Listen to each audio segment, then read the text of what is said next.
Welcome to another very special episode of Watch, Review, Repeat. This is the podcast where two best friends discuss the latest in film and television and then do it all over again the following episode.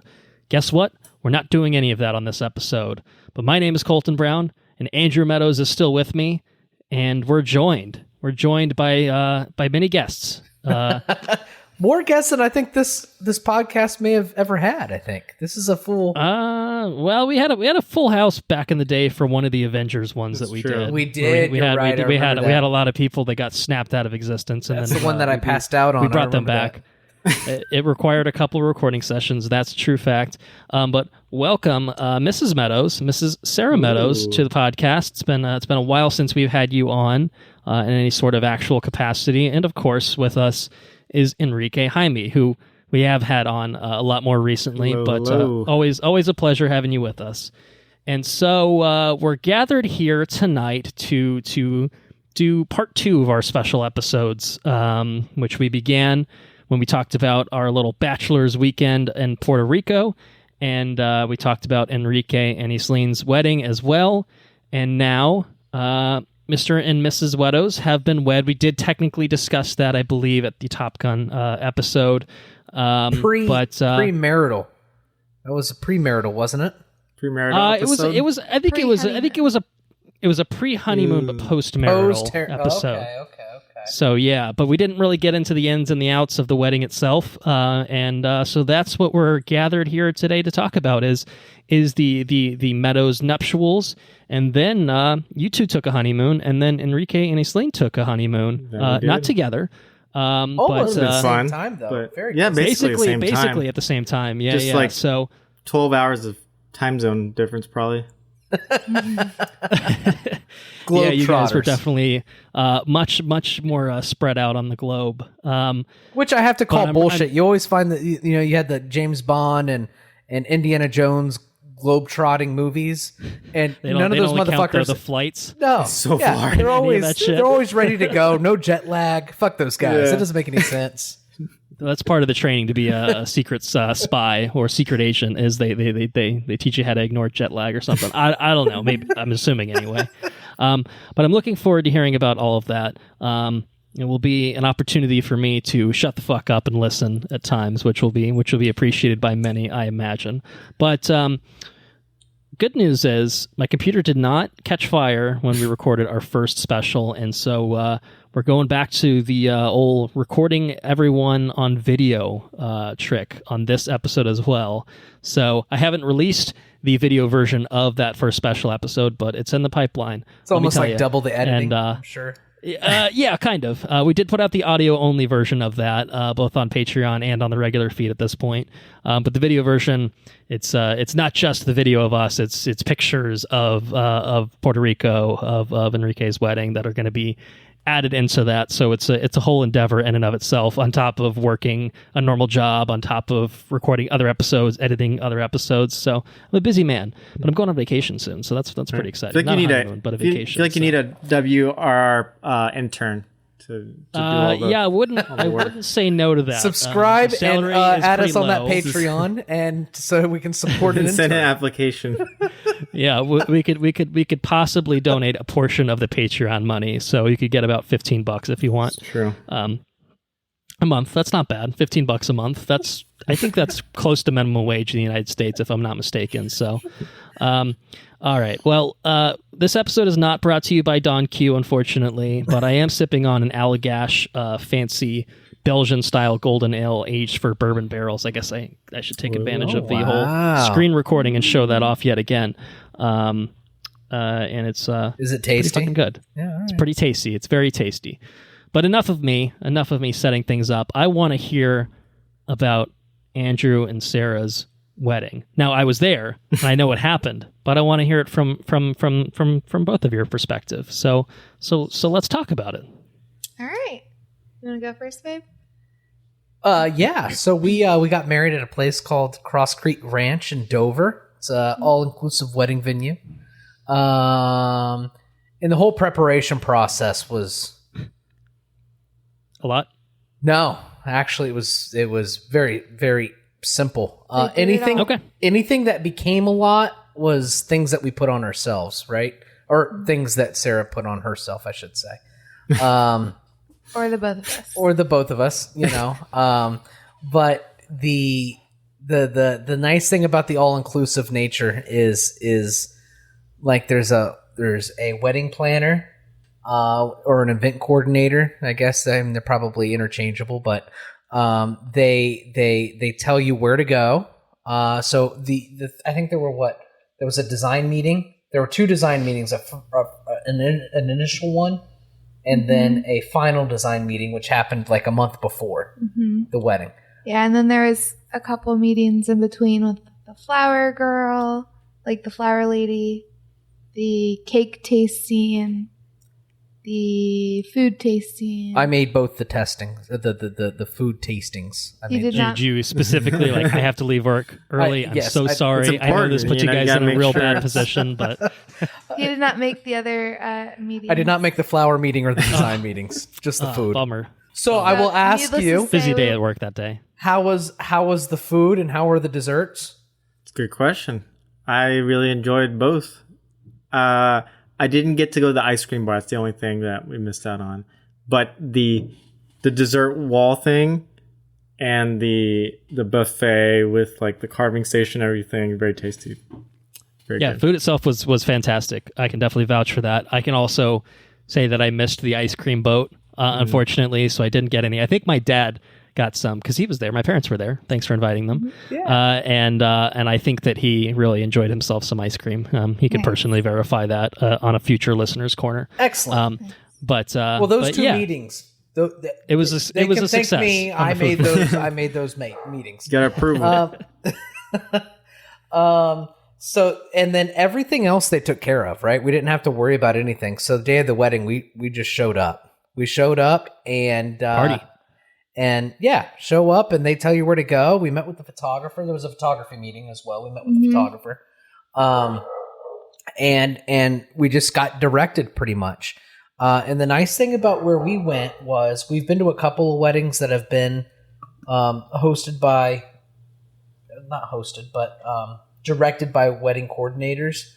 And some of those wedding coordinators are like mean. They're mean, like directors, like they're hardcore, right? So like you're like, it's got like you need to do this shit very, very seriously. Exactly, too seriously, perhaps. The people, all the faculty that we were involved with at Cross Creek, they were like, "This is your day. We understand. Like these are like the loose parameters that you need to follow.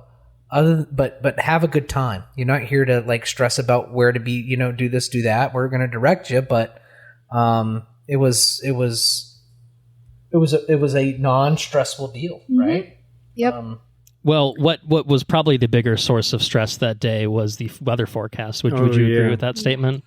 Oh my gosh, yeah. So the night before the wedding, I had Colton and Anna over, and Dan and my buddy Steven, and we played some board games, which was a lot of fun. Mm-hmm. And then Colton and Anna left, and so that left me, Steven, and Dan at the house.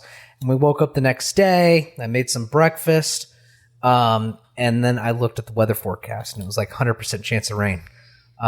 Torrential downpours all day, hours on end. That's wild. And this is of course an outdoor wedding that we're talking about.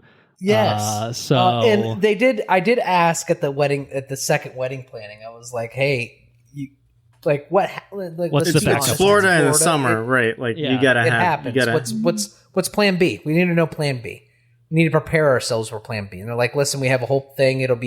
We'll direct everybody back into the reception area. We'll have the ceremony in the reception area, and it's all fine. Don't worry about it." I'm like, "Okay." They're like, "But it doesn't rain at Cross Creek." So we went with that. Well, all I can say is someone prayed to the weather gods, and their prayers were answered. It was remarkable. We got to the venue, and it went from 100% chance of rain to like what, 10? It never did rain. I don't think it ever rained. I don't think it rained that day.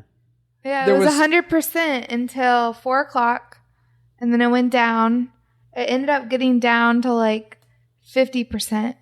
And they're like, "Hey, if you want to start like a few minutes early because it's coming in. It's going to be coming in. And we're like, I said, okay, I guess we'll start early. And we ended up not starting early. By the time we got down there and everything, it wasn't. Started right on time. Right on time. And I don't know if you guys felt it, but I'm pretty sure I felt one single raindrop during the ceremony. Like There was... I think that was actually just Andrew's tear that splashed across It was maybe my sweat. while he was reading his vows. Could be could have mistaken. been that. Yeah, and Fred, who was her uncle, My dad's cousin. he was the Officiant. he was the officiant, and he can be long-winded, right? But he had this whole spiel, and we were a little worried because it's like, dude, listen, it's gonna coming rain. in. We got to get this done. Get getting people I gotta inside. say, I do. And Sarah came in and she started walking. There's like this gust of wind that came in when the doors opened. It was like, and it never rained. It never rained. I feel like that just added to like the excitement of the entire day was us just being like we thought for sure it was going to rain and it never rained. And it actually, like, you know how Florida can be super humid. We are worried about, well, even if it just rains for 5 minutes, then it's going to be nasty.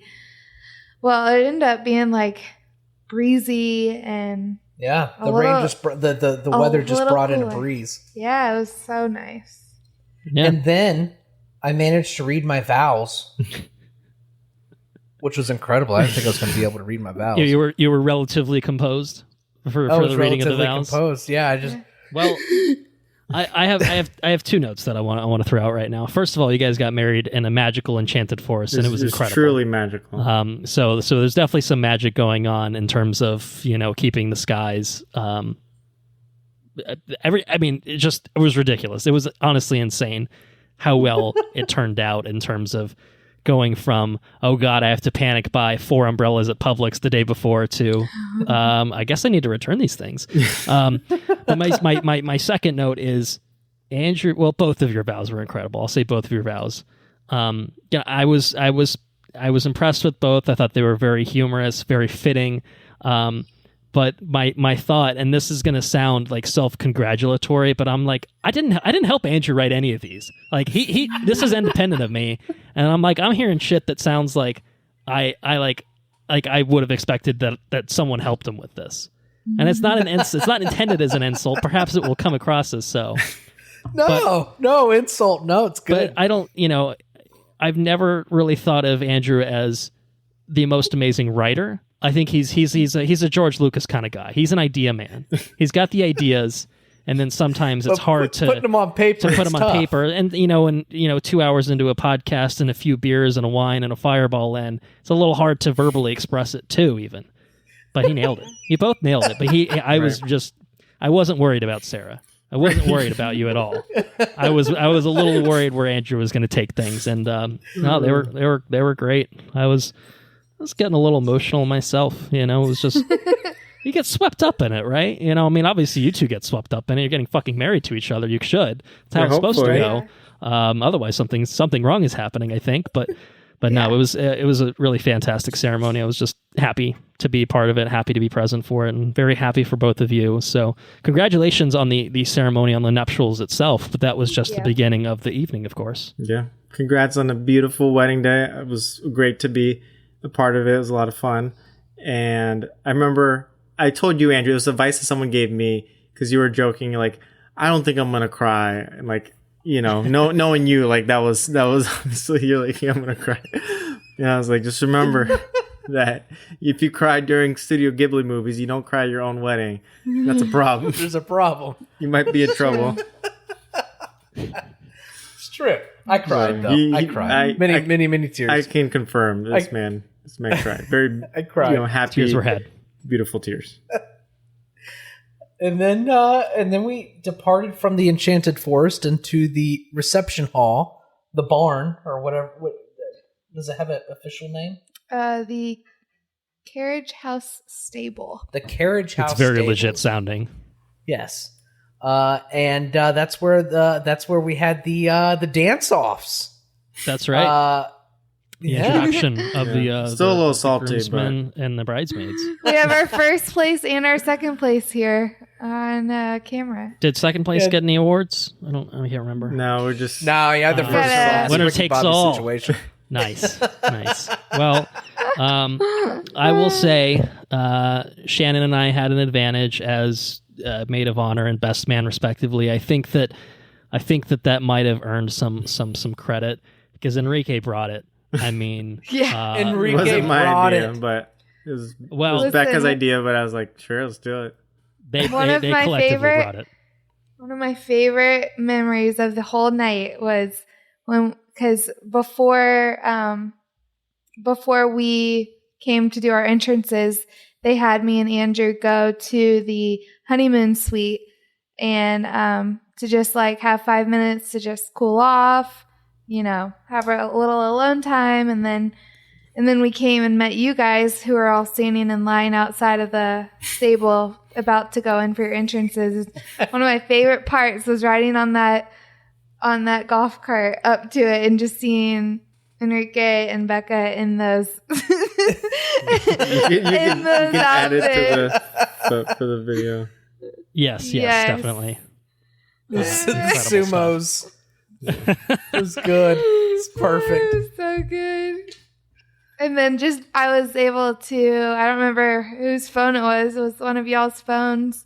I was able to be on FaceTime with, was it Anna or Isleen? And I we were able to think we watch. technically did it with Isleen's phone because Anna's was Yeah. struggling with the service. So that way you guys could watch all the entrances because obviously you're the last to enter. So you're kind of like, oh crap, I can't see things. Yeah. But you did. And You watched them. Yeah, I debated for a long time because I wanted to see him so bad whether we go first and like you be like non-traditional and like bride and groom go out first, or we went out last but we were able to still watch them.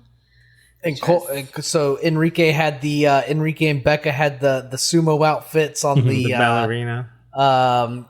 Dance along the catwalk. I'm sexy and I know too it. sexy. Was that it? Yeah, I'm too I sexy. think was it I'm too sexy, right? Yeah, Right. yeah. I'm Right, too said Fred? sexy. Yep. Sexy.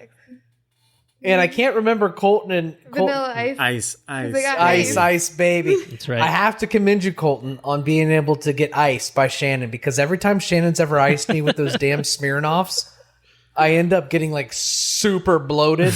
Yeah, luckily And they I weren't end they weren't the big ones. It was just a Luckily, normal they're- sized one. Yeah, that big probably ones? helped. It was The big one. She's iced me with the big ones before. It's rough. It was unfortunately room temperature. That's So how, I don't know all that ices helped, should be. but I guess that's how it goes. That's It's like Enrique sent a text recently. Yeah. We had a whiteboard of the great icing war of The 2012. ice war, is that yeah. what it was? Ice war, yes. Of course. That's the college days coming back. That's why you guys Yeah. that's why you're so That was- good at it. those are some dark times, I will say. A decade out of practice, but Just- I had practice nonetheless. Exactly. You survived the ice war, and then you demonstrated a little bit of your skill. My skills. my goal was this thing's going down in one shot, or it's not going down at Right, all. right. So Shannon said that she thought for sure you were gonna stop when she had to take a breath, but you were still going, so then she had to keep going. I noticed she stopped. Like I don't know. I Can't don't know what stop, happened, won't stop. But I was just like, I'm When good. she I'm stopped, going Colton for brought it. up his hand. He's like, Oh, yeah. I had to pump up the crowd. That's true. Maybe we could play those videos at the end of this or something. Yeah, we can integrate them into the Yes. video form somehow because Yeah, I want to see we the can talk about the it all we videos. want, but it doesn't necessarily convey the same impact. Did you I'm already sure. get your photos? No, Yeah, not okay. yet. I figured it'd take They're a couple coming. weeks. Well, unfortunately, I guess I'll just have to wait to put the video together until those come around. Ah, darn. Well, Oh, darn. Anna sent me videos that she had Oh, on okay, her okay. phone. yeah. And then the party started. Mm-hmm. Yeah. And before the wedding, I called Enrique. I said, Enrique, you recently got married, and everybody drank a pretty good amount of booze. And how am I looking? Let me run over you. Let me run. We some did like numbers all by this you. math, and we're just like, you're like, I got all Dude, these you got things it. of mixed drink, and we're like, well, then how many is in a mixed drink? And we're like, It's like 15 gallons of liquor. Yeah, We should and be we're okay. like, how many things of that into this, and then like bottles of wine. We did like some. You could like put that math meme up. That's basically what we were doing, trying to figure out.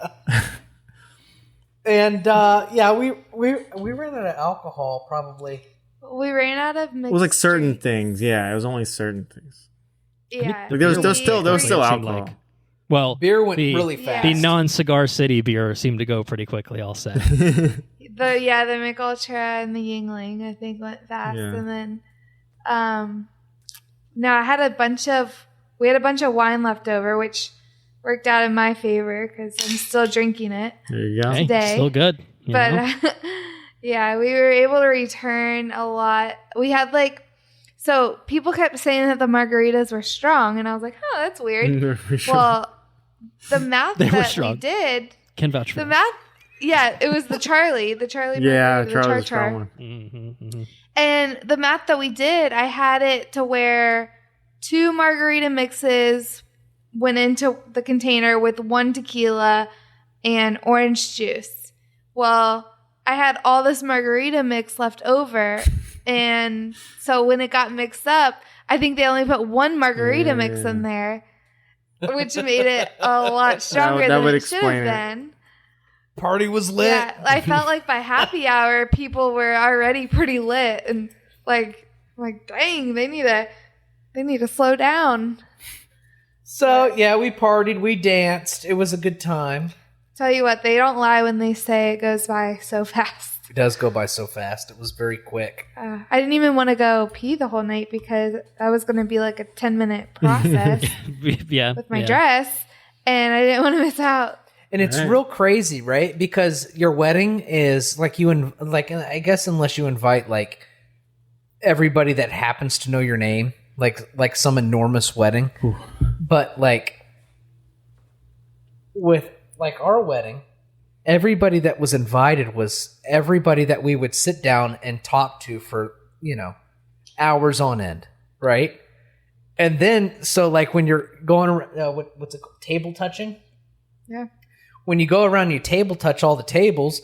I'm drinking. I've been drinking. What is it? The Theo on an Theo. island. Yeah. I've been drinking Theo on an island since 3:00. So I get to drink. I get up and I go over and I sit at a table. Hey, you guys having fun? Blah blah blah. Yeah, And it then disappeared for me. you get sucked into a conversation, and then you're like, okay, I got to go visit over here, and then you get sucked into another conversation, and then sucked into another conversation. And you can't visit everybody or talk to everybody, and it's Cool. stressful. Yeah, you get pulled in all different ways. Yeah, it's crazy. But it was incredible. And then we got our last dance, and then we went to the hotel for the After party. after party, That's fun. which was fun. We Ubered back.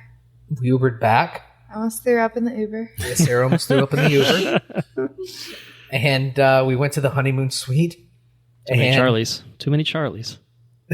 Yeah. Sarah Yours. walks into the honeymoon suite, and she just Face plants on the the face plants on the bed. Poof. like, babe, unbutton. Babe, get me out of this dress. I don't know if Henrique maybe. Well, but Isleen's dress, I don't feel like she didn't It have was- all the buttons Yeah. because hers was like open back. I think it was like a zipper and a few buttons, if I recall. okay, well, Sarah had 900 buttons Down the back. down the back, 900 buttons, a zipper, and then metal clasps. And so, like, she's passed out. She's sleeping, and I'm like, I spent probably an hour and a half just like. And the thing about a wedding dress button's like the most delicate feeling thing ever, right? Like, it feels like it's loosely bound to the dress, so like you pull it too hard, the button's gonna pop, But you got to get it out and around the little thing, and so it's real fucking delicate. Hour and a half getting the dress unbuttoned. And then once I got done, I went over on the other side of the bed. I passed out, and so that was the honeymoon suite. There, we woke up and we had to wake up early. Well, I woke up Oh, at like I have to show. oh, We probably went to bed finally at like 2 by the time we got back. Mm-hmm. But then I woke up at like 6. Okay. And I was just like, I couldn't stop. My mind just kept, because by then I wasn't drunk anymore. So my mind was just going 100 miles per hour at how amazing the whole night was. So I like woke him up and was like, babe, it was the best night ever. And he's like, okay, go back to bed. And I'm like, I can't. Everything was so perfect. It's like, go back to bed. But yeah, we ended up waking up early to head to the hotel to see everybody before they left. And then, yeah, so he wants to show you guys the painting. Oh, yeah. Oh, yeah, I got, of course. Yeah. We got to see it. Yeah. Well, we'll Yeah, talk so- about what was the inspiration for this painting. Okay, so what happened was we had heard about live wedding paintings on TikTok.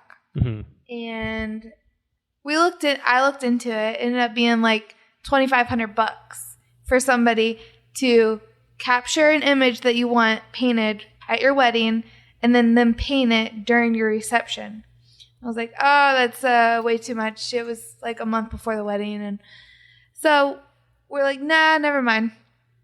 Well, 2 weeks before the wedding coordinator calls me and says, hey, Sarah, we have an opportunity for you. And I'm like, okay, what's that? And she's like, have you ever heard of live wedding paintings? I'm like, oh yeah, we looked into that. It was too much. And she was like, well, I have a lady that wants to come do a free wedding, and you guys are our next wedding, and you're our last wedding of the summer. She's trying to get her foot in the door here at Cross Creek, which I don't blame her. It's an amazing venue. But yeah, so she came about an hour before the wedding and she painted like the whole background of the forest. And I told her I wanted our first kiss to be the picture that was painted. Well, this is it. The right reveal. Whoa. There it is. Oh, The enchanted forest itself. Yep, so here's the forest. The only thing missing was just the bridesmaids were here and then the groomsmen over there. But small details. Yeah, when you zoom in real close to us, it literally looks exactly like us on our wedding day. Oh yeah, no, she did an amazing job. I was floored by it. You know, looking at the final product. That was a great idea. One, I'm not going to do for my wedding because unless the venue is like, hey, we got something. Right. We got something. You know, but Right. No, that seemed to work out perfectly. That was her really first, creative and awesome. It was her first ever live wedding painting. Oh, wow. So like on her Instagram, she did an entire like highlight bubble from that day of her just even getting ready and her being so excited to be a part of our day. And just like her, when she gets there to the, when she got there, she was taking videos of, she had never been to Cross Creek either. So like I had told her like kind of what it looked like and everything, but you just don't know till you get there. And then, she like did a video of what she saw, which was us kissing, to what she created, which was that. And it was insane. It's the coolest. So we're going to get it. Where are you going to put it? Yeah. Where are you going to put it? I'm going to put it probably like right when you walk into the house in that front room there. Where the leather chairs are? Yeah. There's the wall where our bedroom is. There's a big mirror that we'll probably take down and put it on that wall. And then we eventually want to get rid of those couches and get... I want to get a piano and put there. Yeah, maybe put a piano on that wall. Like an upright piano. Yeah. So it's got that record player in there. I think it'd be cool to make it like a little music area.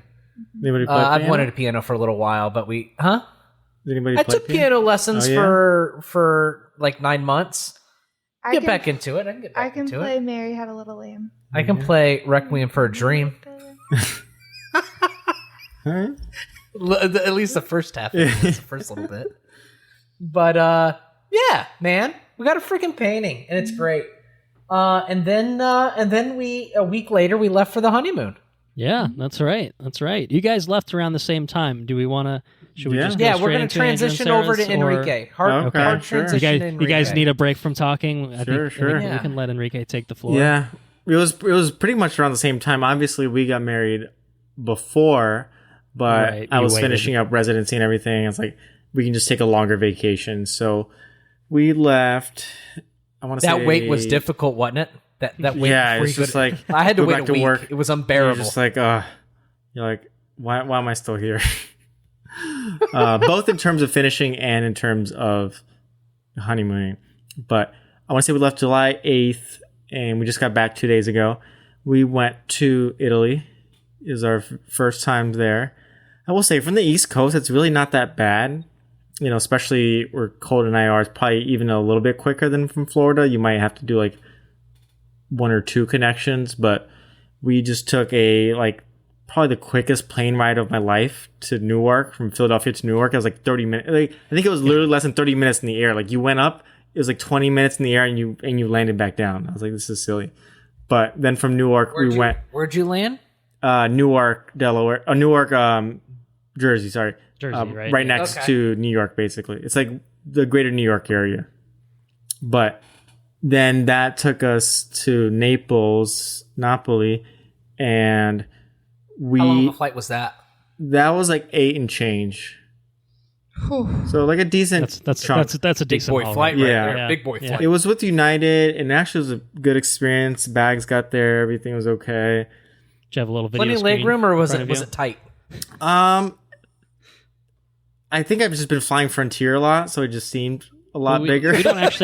We don't want to know anything about the honeymoon itself. We're most curious about the flights there and the flights back. It was actually What not did bad, you and do? especially because I don't know the last time you went on a flight and had food that wasn't that like you didn't have to pay for, but it was included. And I was I've like, never been on a flight that I didn't have to pay for. yeah, but it was included, which I feel like I guess is only like on long flights now. Sometimes you get peanuts. Like graham crackers. You got No, graham it was like crackers food. with water. Obviously, it's like microwaved or whatever, but it was like decent. Fine. Yeah. It was decent, like pasta. I think I had chicken or something, and then you get a little salad and a little for free? bread. I mean, it's like in the price, I'm sure, but For it's free not. with It's not your a $1,000 right. plane ticket. It's not. or It's not whatever an it costs, extra charge, right? Which like everything just seems like a little extra. You're just trying to like nickel and dime you, and you get like a little blanket and everything. So it was not a Blanket? bad. Holy Yeah. shit! Which like it's chilly and like the blanket's nice. I only slept like 2-3 hours max. But you were up in the recliner, weren't you? You had No, a full-on I lazy, wish. lazy No, boy the up there in that airplane. The recliners look really nice. Like you could lay all the way back on those. You get like little sides. You were in a plane with recliners? Oh yeah, no. The business class, first class had like full on recliners. I could have, International gone to Japan or something. Flights? Damn, that's nice. But and then I did watch 2 movies. shows and stuff. I watched 2 movies, and I was like, I'm holding off on this movie, and I'm like, I got nothing better to do, and it's free, it's included. So I watched Venom, Let There Be Carnage, Let there be carnage. and I will say, it was an enjoyable experience. I wasn't expecting anything amazing. Like what you're... It's probably the What else are you going to do? You're probably the trapped in a perfect. steel tube. It's probably the perfect airplane movie. It's like I got nothing else to do. So is that the equivalent of saying like Jackie Chan movies are great hotel room movies? basically, I think that's a good equivalency. but it's Like hotel movie. Okay. so the Venom, they like, not to get into the movie too much, but they delve a lot more into the Venom and Eddie thing. And honestly, if it had just been a romantic comedy between Eddie Brock and Venom, that'd be an amazing movie. I hope that's where the third one goes. It's literally just the 2 of them, and this is kind of like a romantic comedy kind of thing. Carnage was whatever, like better than whatever the first villain guy was, but Can't even remember what the first villain was. right. to be honest. Also, it was some kind of Riot. red. Come on. Right, Come on, okay. guys. He was another Venom, but he was also a different color. Yeah, Sort of. So He's I was- closer color than Yeah. Carnage was, I guess. But and I think because of expectations, right? You kind of know what you're getting into. I enjoyed this a lot more than the first one. Like I would go back and rewatch this at some point. All I right. don't know.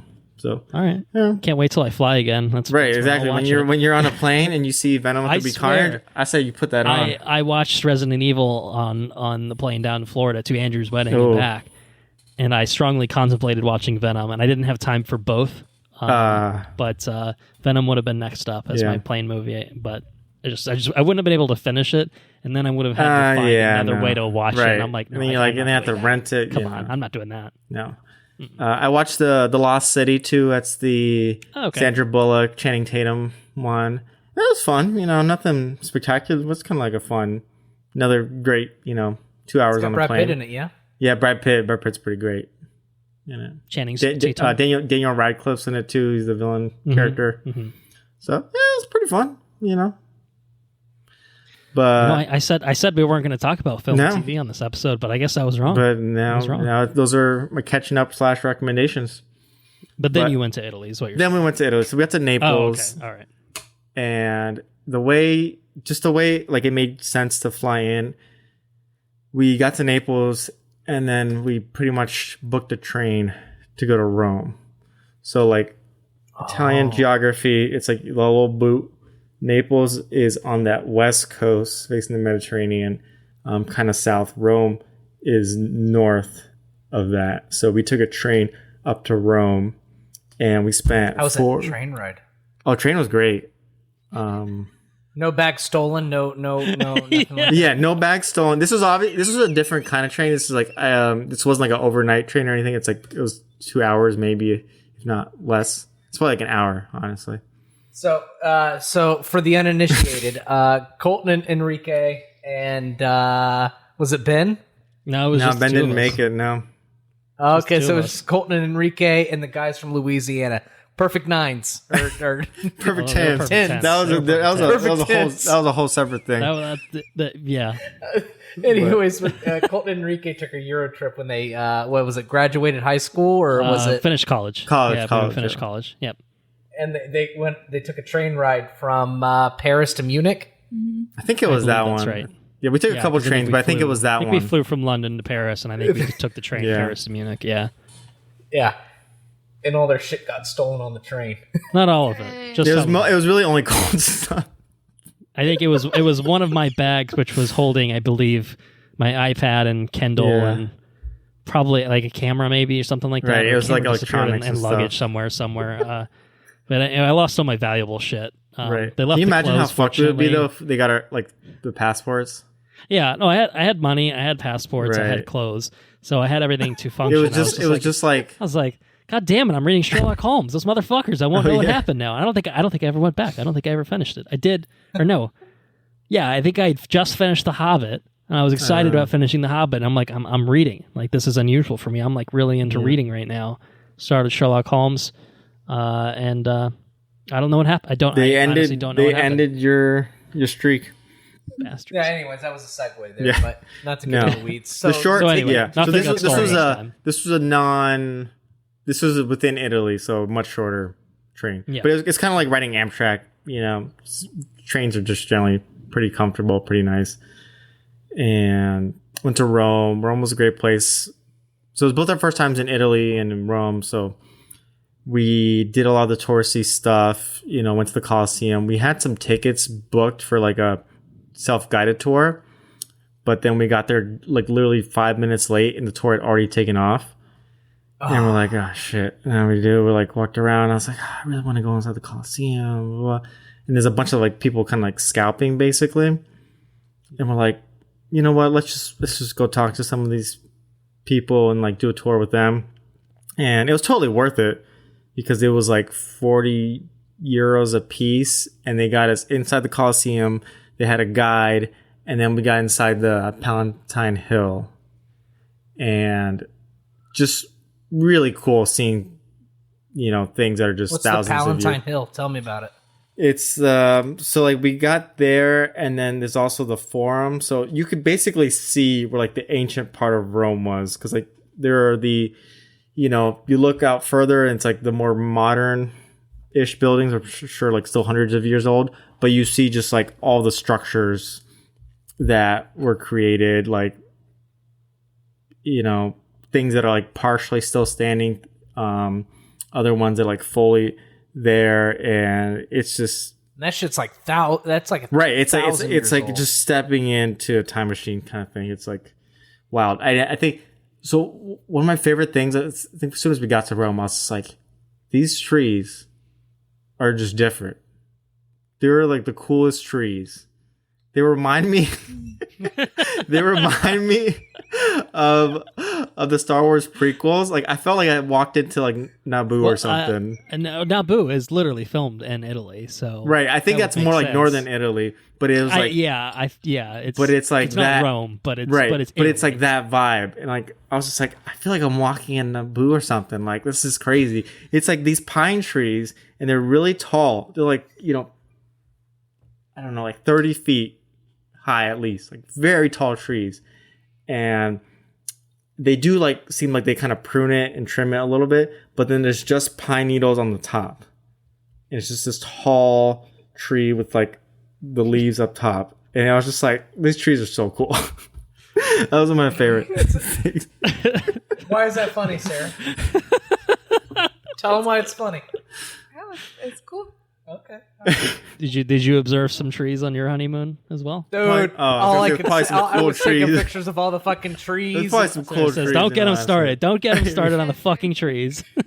There's You some guys cool trees. are one of a kind. You guys are what? We were in Alcatraz, and there's a video of me, babe. This tree is totally shedding its bark. It's just shedding its bark. I Look mean, how cool the this tree trees is. up in Northern California are really, really something. They're Yeah, wild. They're Yeah, pretty it's fucking totally cool. different. The redwoods That's and actually stuff, a good yeah. point. I have seen them. I can attest to that. They're pretty fucking cool. Well, it was cool, but we're on our honeymoon, and he has his phone out like he's playing Pokemon Go, capturing every single. Oh, because you have that one app. He has the app that tells him what every single plant and He's like, what is flower this? and I'm a fucking tree. botanist, dude. I know all the shit. and he'll capture it and he'll like read the name of it, which is like The whole 25 list. letters long. I'll read it Beck, out loud, check this out. It's real a- loud, and Genus I'm and species. like, shh, I'm like, you're embarrassing me. Anyways, so the trees are fucking cool. I get it, dude. I'm right there. Trees on are your very level. cool. I get it. really like the trees. But no, Rome was a ton of fun. I kind of wish we had spent one more day. So we stayed in the Trastevere area, which Was that was on Anna's recommendation, or was that independent of that? it was by coincidence, but she was like, yeah, Okay. definitely go that Because I area. think that's where she lived. That's the Oh, okay. city There was where just she a lived when she ton studied of abroad there. restaurants and stuff. Like it was a great nightlife and a bunch of little tiny streets. So we didn't rent a car during the entire trip, and it made it a little bit harder at times. But trying to drive through those streets would have been like, you've driven, and Andrew and Sarah, you've been to Philly, so you kind of know like the smaller side streets. Now just imagine like squishing that down even more, just like tall buildings everywhere, and you're like, we literally see people just kind of like inching their car out to like get out of things, and I'm just like, no. I'm glad I didn't drive in any of the cities, honestly. But no, Rome was amazing. Obviously the food was great. We got a lot of pasta, seafood, all the things. Did a lot of walking. We walked. I was looking at my Wine? Do you have any phone. wine? We did have some wine, yes. We started off with like some reds, and then it's just so hot. I think the heat wave is now just getting there in Europe. It was just so hot. And thankfully it's not as humid as Florida. At least Rome wasn't, but like it just, you're outside the whole day. There's not a lot of AC. Every restaurant's pretty much dining outdoors, which is great because I love that.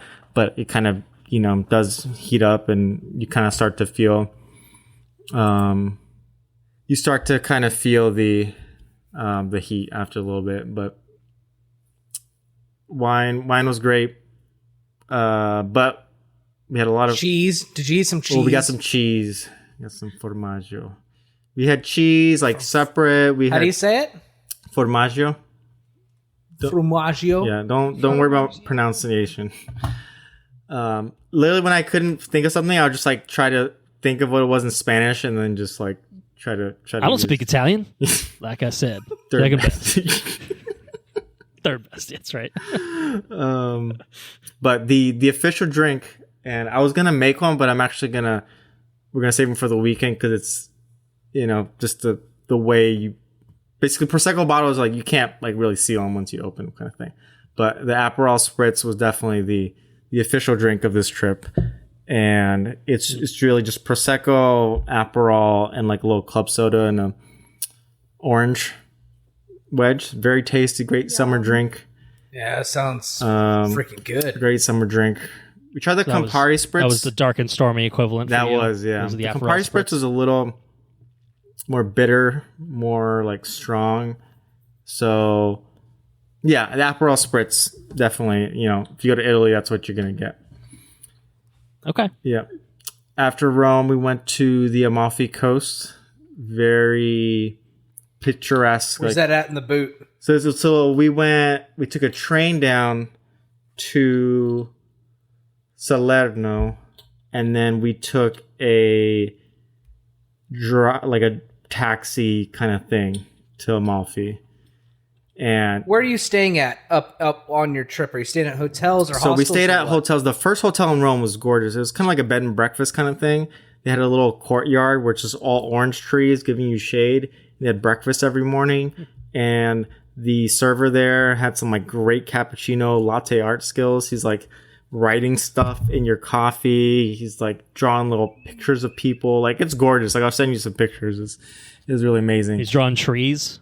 He's really didn't draw trees. The details of the trees. He drew like the two of us, and he drew like a cat, and I don't think he even knew we liked cats. He just drew some cats. They just know. Yeah. They make this shit magical, How do they do it? I don't know. How do they do it, But it was a great little bed and breakfast. Then in Amalfi, so we stayed in Amalfi itself. So it's like one of the cities along the Amalfi Coast, kind of like in the middle. And that it was kind of like a bed and breakfast 2 hotel sort of situation. And thankfully I was telling Cole, and thankfully the hotels had toilet seats because none of the public bathroom had toilet seats. Isleen was like not a fan. All right. Why don't you explain what's happening here? So, and like I've traveled, I've gone to other countries, and Colt and I went to Europe, like you're saying, and I don't remember this being like a big thing. I don't know, maybe I missed it or blocked it out. Not when we were traveling. We didn't go to Italy. Right. Fair. So like, was this an Italian thing? It was like, but I don't recall having any toilet related issues. So the public toilets. Other than finding one in London when we really had to pee the one time, so we went to a pub. That was the one time where we were like, God damn it, I just need to go. But we found one, so we're good. But the public toilets didn't have seats on them. Huh. So it's just like the porcelain bowl? Kind of, but it looks like there should have been a seat there. So I'm like, were these maids? Did they remove it? That's what I'm wondering. I'm like, were these seats removed? Or are these like... Bitch, we got a Home Depot. Do you have to like add on the seat? Home Depot? And for a guy, it's not too bad, but...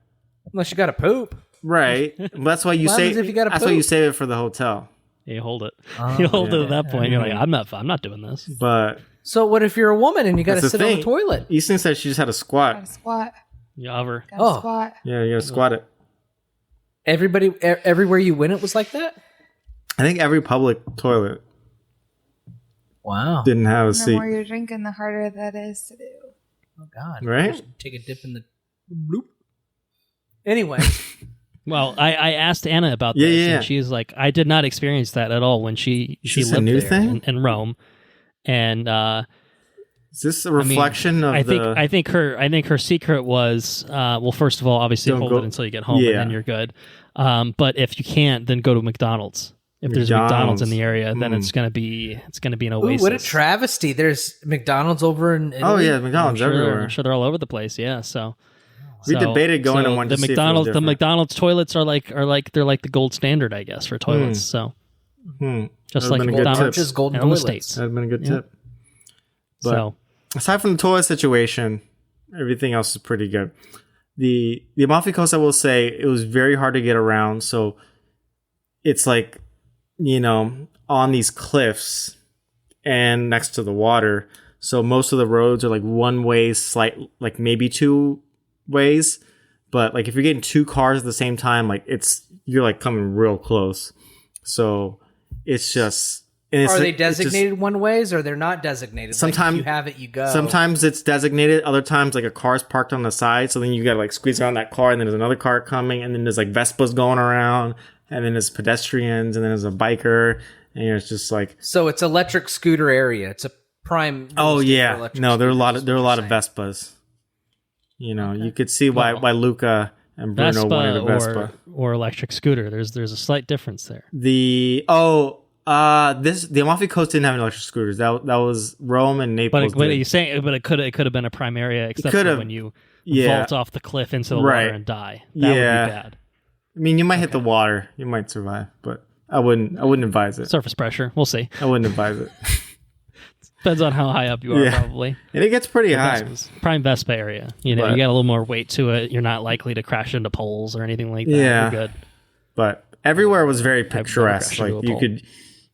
I'm going to put up some pictures at some point, but like you could take a picture like anywhere you went, just frame it. But it's pretty busy. So lemons are their big thing because they grow lemons there, and they're like huge lemons. Like they're like, like this big. So like, anyone looking at the video could see, but like people are not, it's easily the size of like 2 normal lemons that you find at the grocery store here in the States. And they make everything they get the lemon sorbet, you get the lemon, all the desserts and everything, lemon juice, and then the limoncello. Limoncello is pretty damn good. And every once in a while, limoncello, you like order food and you get the bill, and then they bring out a little shot limoncello. You're like, ooh, nice. You just sip on your limoncello. So we brought a bottle. We brought a bottle back. So okay. If you all stop by, you can have a little bit of limoncello straight from the Amalfi Coast. Very delicious. Did you bring anything else back? Any other spoils? Aperol that we got at the airport, because we're looking. These things like, why don't you just buy it now? I was like, I don't have to carry it. And then I looked at the price. It was like 13 euros. And at that point, the euro was like matching the dollar. And at Total Wine, it was like $30. I was like, oh, yeah, just grab it. Let's just do it. Yeah. Yeah. We brought some lemon chocolates back and these Nutella cookies that were very delicious. We mostly ate them like on the ride back, and they're just like some souvenirs and things. With a nice bottle of limoncello and just a nice Aperol. Very nice. Yeah. We got around mostly like through buses and ferries. And I would say like it's tough to travel around because like you want to take it. There's no Uber in the first place. I think Uber was like kicked out of Italy or something when I was looking it up. So there's no Uber. They have like some other taxi services you can call, but in the Amalfi Coast it was super expensive. So what were you doing for cell phone service? Not to cut you off. Yeah. But so thankfully it was fine. So T-Mobile just basically partners with other companies there. So it does limit. For me, I had 3G service. Okay. So you could go on maps, you could like send messages. Shit. Trying to watch a YouTube video is virtually impossible. But, you could do things at least to navigate, and you can send text messages. Calls were extra, I think, but you could do Wi-Fi calls. So that was a nice thing. Because I remember when we were traveling, like we didn't have data. So just like, got to get to Wi-Fi, find a map. And then I was like, next time I travel internationally, I'm doing something. No, it was so helpful. Just for directions. I'll pay for it. Just for directions alone. Like it was so worth it. But you're so used to it now. Right. It's like you can't get around and then I'm like, oh, did I take this turn or that turn? Like I just look at the map. It's so much easier. Like you want to catch a bus, subway, whatever. But so, went to a lot of different places. Went to Amalfi, went to Ravello. We rented a boat because I saw someone online was like, you got to rent a boat. And I was like, I want to rent a boat. So then I tried to reserve it on TripAdvisor and they're like, we don't have any more boats left. And I was like, shit. So we went down to the shore, the docks, whatever. And I went up to this one company. I'm like, we want to rent a boat. And they're like, all right. Like, I'm like, do you have any boats left for this week? Like Friday. And like, yeah, we could do Friday. I was like, all right, sweet. what boats you got? How much does it cost? You're like, we got this one, blah, blah, blah. I'm like, done. Put deposit down. We're renting this boat. What type of boat did you rent? So Was it one that was like all wood, like a wooden boat? No, it was like a motorboat kind of thing, single engine, but kind of think of like a standard kind of like motorboat thing. Like you could fit up to 6 people in it, but it would have been a little tight. For 2 of us, it was perfect. Like a fishing boat. Yeah, basically it's like when you take for fishing. There's no bathroom or like cabin or anything in it, but we had a little bit of shade, so it was great because we were out there the whole time. We'd stop, jump in the water, get back. We brought lunch and some drinks and things, and we got to go all the way to Capri and come back, and just driving the boat was super fun. And they dock it. Pretty cool. They dock it for you and stuff. So like, if you know like the very little basics, yeah, just the 2 of us. Just like rent a boat, just the 2 of us, go out so we could do things on our own schedule. And yeah, it was super fun. Honeymoon, you make love out in the middle of the Italian bay out on the boat. Easting was like, I'm surprised. I don't think he said anything about that, did he? Easting was like, I'm surprised we didn't see anyone just like, caught in the act. And I'm like, I feel like you go a little bit further out for that, but we did see a lot of yachts, like a lot of yachts. You're probably in the yacht, They had the privacy. Like, for that, yeah, right. Your little privacy. And there's some ridiculous yachts. There's like 4 levels. There's like a inflatable slide into the ocean from the yacht. And I was like, are you kidding? Oh, yeah. They're banging on that boat. I was like, are you kidding? The slide's a distraction. The kids are taking exactly. the slide. Send the kids out. But yeah, so running worry boat about was the super parents. They're fun. fine. They're doing okay. We went to a couple different cities. Ravello had like these amazing views because like up on the cliffs. And then we went to Sorrento because we had dinner reservations because a friend recommended this restaurant. And it was the first time we ate at a Michelin star restaurant, which I'm sure like we've been to restaurants that are like, as good, but the way Michelin star or whatever the Michelin guy does it, it's like only certain countries and cities can have it. So I don't think Philly can even have a Michelin star place. What? So like Zahav. I don't know anything about how that works. Like I don't know the full details, but like I think only New York, Chicago, LA, San Francisco. I went to one in Chicago, so that would have been my probably first and only. A couple other cities, like I don't know if they can't have it or if they're just like the Michelin guy doesn't really go there. But like Philly doesn't have any. I know that. When you say the Michelin guy, I just think of like the tire. I think it is related to the tire. I think of the Ratatouille guy. I think of the Ratatouille guy. You know what I mean? Yeah. But anyway, we went to a restaurant. It was amazing. We got the tasting menu. But this place is like on one end of the Amalfi Coast and we're in the middle, which by car is like a good hour just because of the winding cliffs. Like it's only like 6 miles, but it's like all winding low cliffs and stuff. And so like we got to catch the bus back, and the last bus is 9:30. We got dinner reservation at 7. Like we should be good, but of course there's a tasting menu, so things are like coming out, plate by plate, and it was amazing. We described everything in Food War style. So one of the plates I described as good. No clothes were blown off, so maybe maybe they have a little. Was it really room. that good? Couldn't have been that was good it really then, that good? Yeah, exactly. But I described one dish. It was like I think it was the risotto with this fish and citrus. And I was like, imagine you're like skipping through a forest and then you get up to a bunch of orange trees and you're just like picking oranges and having like a lovely time. You're just like eating the fresh oranges. And all of a sudden it gets really dark and clouds come out and then it starts raining. But when you look up, it's like little fish that come down, and then one fish just comes down and just like kisses your cheek. And that was the experience of eating the risotto. A sweet fish. But then it's like, okay, it's like 9:15. Were you on that lemon? What's it called? The limoncello? Were you drinking a little? We were drinking some wine. I think we missed out on the limoncello. I think they were you got some there too. But we're like, that's our honeymoon. So they brought us out this like little cake too that was super delicious.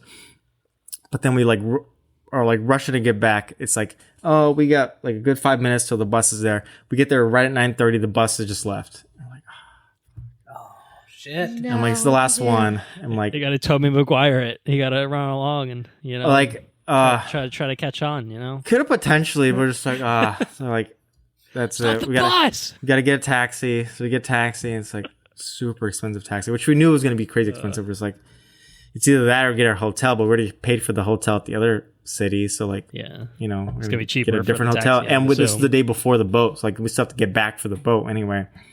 So we're like, just get the taxi. And the worst part is then the taxi is like right behind the bus, and we're just like, son of a bitch.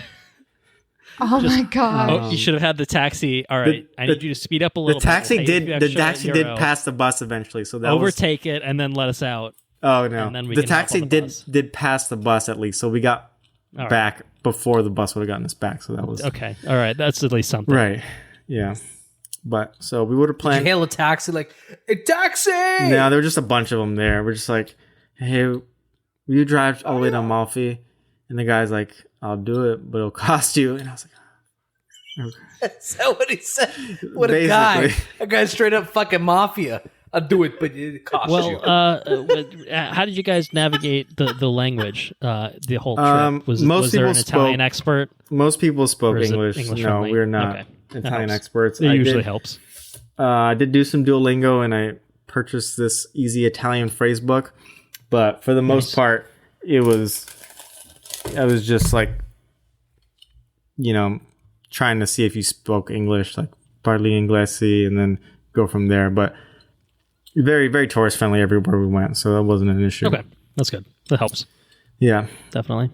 And All right, so you made it back in time for the we boat. made it. We got to the boat. We had a lot of lemon spritzes too, which is basically just a limoncello with prosecco. So there was a lot of limoncello throughout this whole trip. It's like sort of like if you took alcohol and then you put more alcohol in it. It's like really it's good, just man. really, it's really good. It's really tasty.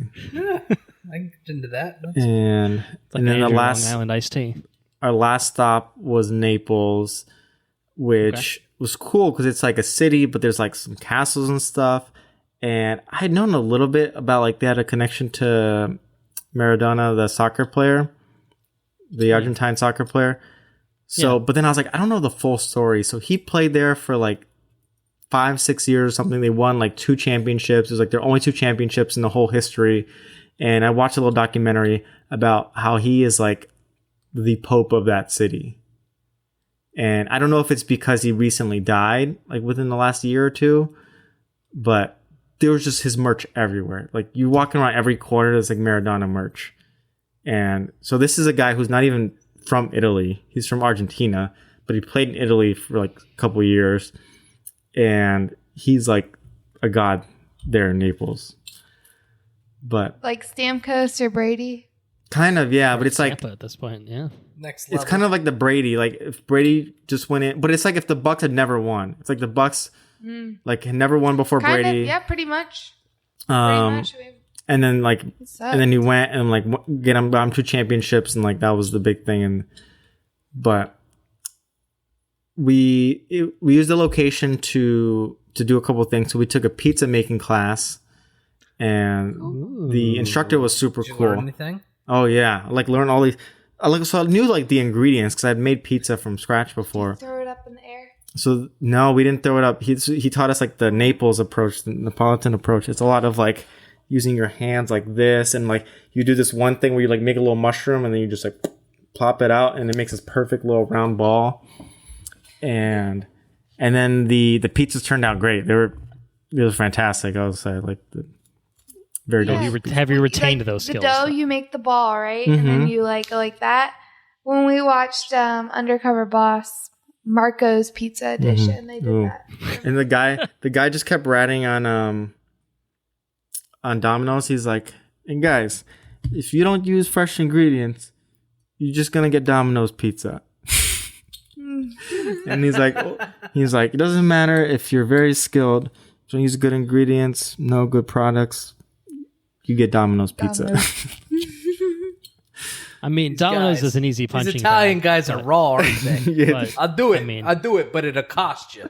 I like Don't how in use America, like Domino's is like, it's not great, But like their whole marketing campaign, like whatever it was, like a decade ago, was like, we're gonna get better ingredients. It's gonna be good this time. We swear, guys. I mean, we know it was totally shit before, but then you still have your fucking CC's pizzas. Oh yeah, and your Little You get Caesars, and you're just Little like, Caesars. like It's what? just like- What are they making this pizza with? What do we? What is I don't know, happening but it's here? What are we $5. doing? I'm well, a little suspicious of what's happening here. I don't know. Probably I don't know, eating too but many. it's $5. Yeah, But no. $5 is $5. You know, $5 is $5 if you're hungry. But no, his All you pizza's can eat, tasty. baby. So I'm gonna try to replicate it. And then the next day at home. Okay. is probably one of the coolest places we went to. We went to Pompeii, Oh man, The- that sounds awesome. Oh shit, dude! the city. That. The volcano. So, and we got to learn about. Cause I knew like a little bit about the history, but like there were parts that were covered in 15 feet of ash. The archaeologists Still. well, no, like they got a lot of it, but like the archaeologists had to go in and like take out 15 feet of ash. And then you just walk inside, and it's like you see the remnants of the city. It's preserved almost Yeah. in a way, right? And they had to they did some reconstruction and stuff in the style. Yeah. Well, but it's like you been could a few still years see or whatever, but you could go in and it's like this is someone's house, and this was like the hosting room. This is kind of where they cooked, especially for the upper class. And then you see like some other houses. You see the stadiums and gardens and everything. It's just kind of amazing to like walk through a city that was completely destroyed but like immortalized. Decimated, yeah. And then at the very end you see the plaster glass, whatever it's called, of some of the people, and it's literally captures them like in their last moments. There's like people kind of like doing like like a this pose, like trying to Where the- prevent because it seemed like they didn't die from the lava itself. It's like from the heat and everything. They were just instantly like there's They said they died like I've so read where quickly. instantly Yeah. because they were just instantly cooked. Yeah, by the you're volcano. basically cooked. Exactly. It's not like the lava that gets you. It's like the heat and everything, just because it's so like hot. shadows of people were preserved on the Yeah. wall from where they were instantly like It's incinerated. it's right? just insane. And I didn't know that it could even happen from a volcano. yeah, Yeah, we read that at school and You like, read that in the in 5th grade. yeah. So then we went, and what did we do? We went. This was like a whole tour that we like got some you people. saw the volcano. So then we went to Mount Vesuvius, and then they got us most of the way there because we didn't hike the whole thing. But then we hiked the final bit, and then you get to the top and you like see inside and everything. It's active, but it's like it's not like lava boasting out. It's like it looks like a mountain, but it's still technically active, which is just crazy because they're like, if the thing erupted now, So fun fact it would consume like a huge area. on our wedding, on one of the times that I think it was probably when we hit British Columbia on our cruise, and I started scrolling through like the Google feed. Mhm. It said tourist falls into Mount Vesuvius. Oh yeah, was it a guy? Was it someone trying from to take Baltimore? selfie. Someone was talking about I think it. so. Yes. Someone was like, "Oh yeah, some moron like tried to take a picture and He was then taking fell." Yeah, fell into the volcano. Oh, Yeah. yeah. He was saved, like he didn't die or Oh, anything. okay. But Good. like he went to like a restricted portion of the mountain Oh, and tried to take a selfie, and he fell in, and they had to recover him out of like a mountain of ash. I was gonna say there are way too many people putting themselves in mortal peril for the effort of taking a selfie. It's just Right. not worth it. It's not worth it. yeah. It was funny. Although that, we got to see the selfie. You were there. Well, Was yeah, it, was it like, a really oh, good shit. selfie? Did he get a lot of likes on Instagram? I mean, this guy survived, so it might have been worth it. It's the people that died. It's just like, Yeah, it's I like- can tell you right now, it was not not worth worth it. Yeah. But yeah, So I would All right. definitely recommend those two things if anyone goes to the area. Like it's hot, cool. You Yeah, know, that sounds awesome. Sounds awesome. but it's just like it was so cool. Like there's nothing like I've ever seen before. So it was great. We made it back in one piece. Bags made it back.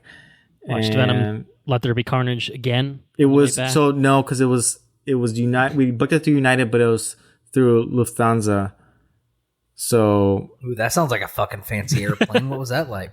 it was kind of fancy at first. Like in the Naples airport, there's a whole thing of like you gotta like the bags weren't paid for some reason, so we had to like go to a ticket counter and pay for the bags and come back in line. I was like, what the hell's going on?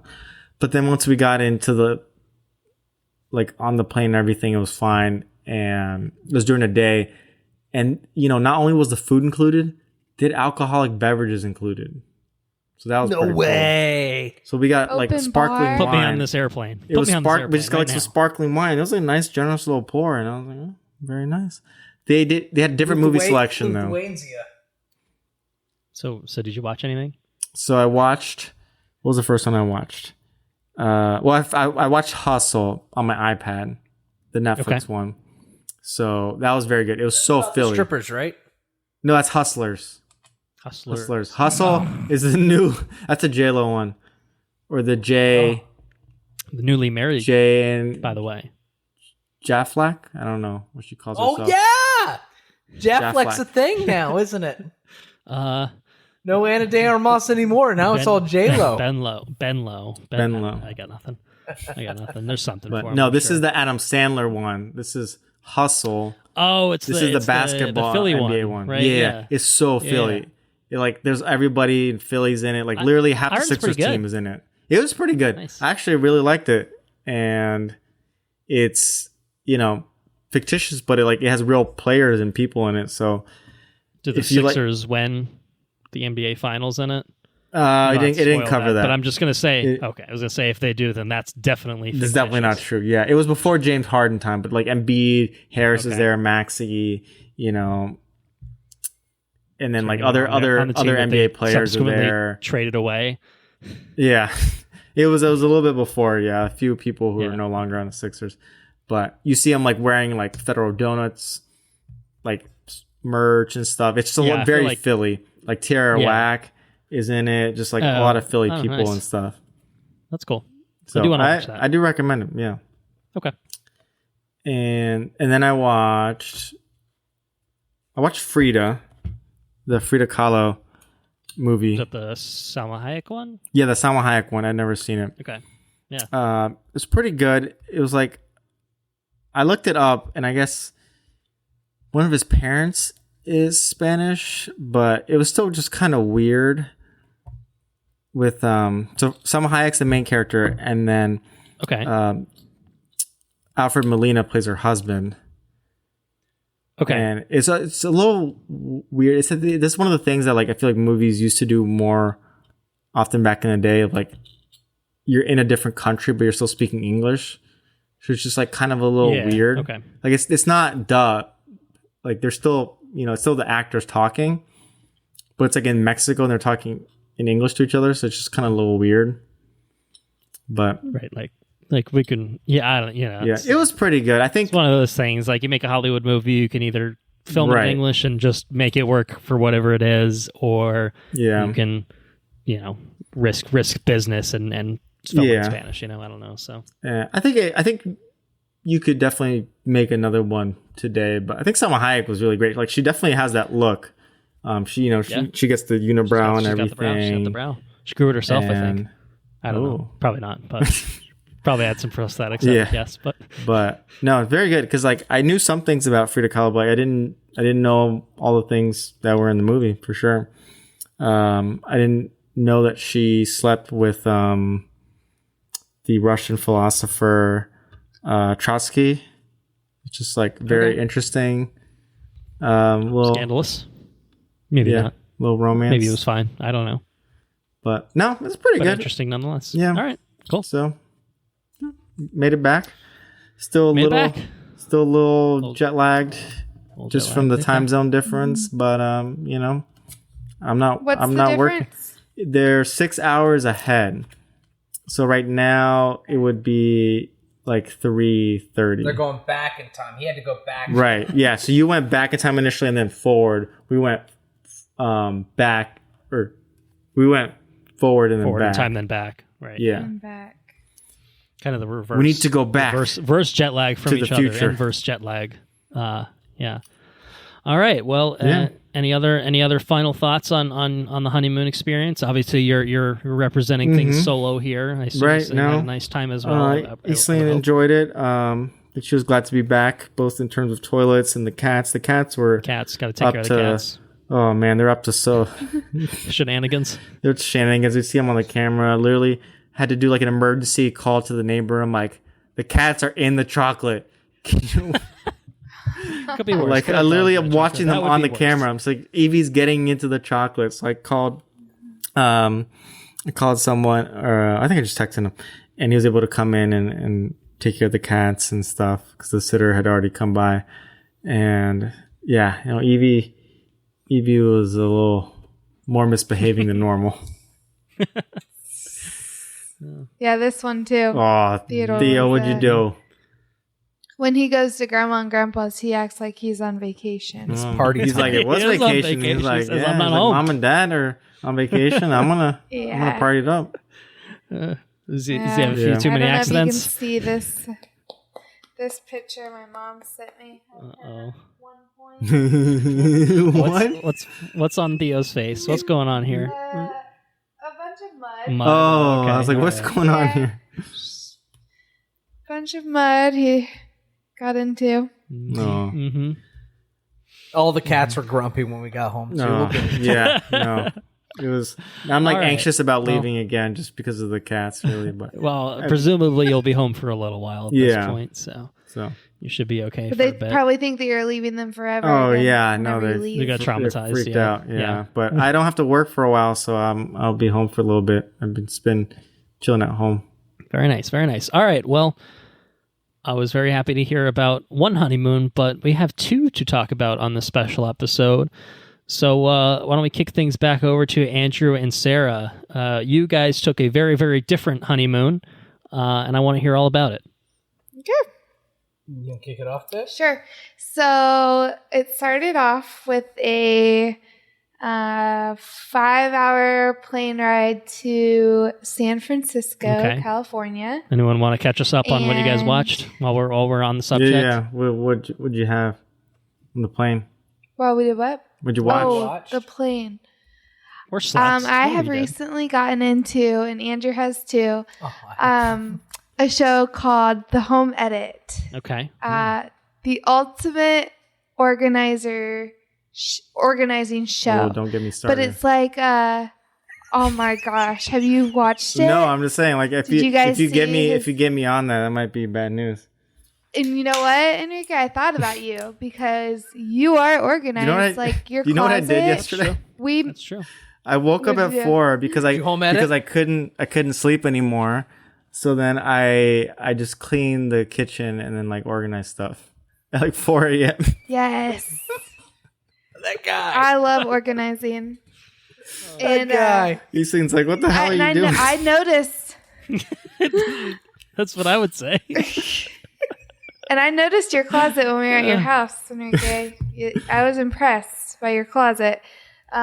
So we ended up doing Andrew's closet last night. We did the home edit. I couldn't Ooh. delete all my clothes because then I would have no clothes, but it's official if it's not apparent by this video.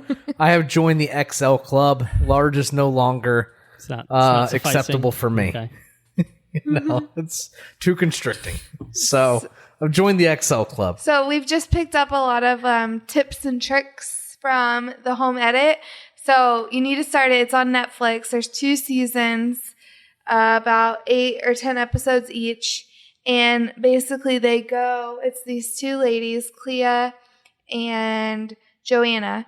And they go to, each episode is a famous person and then just a normal family.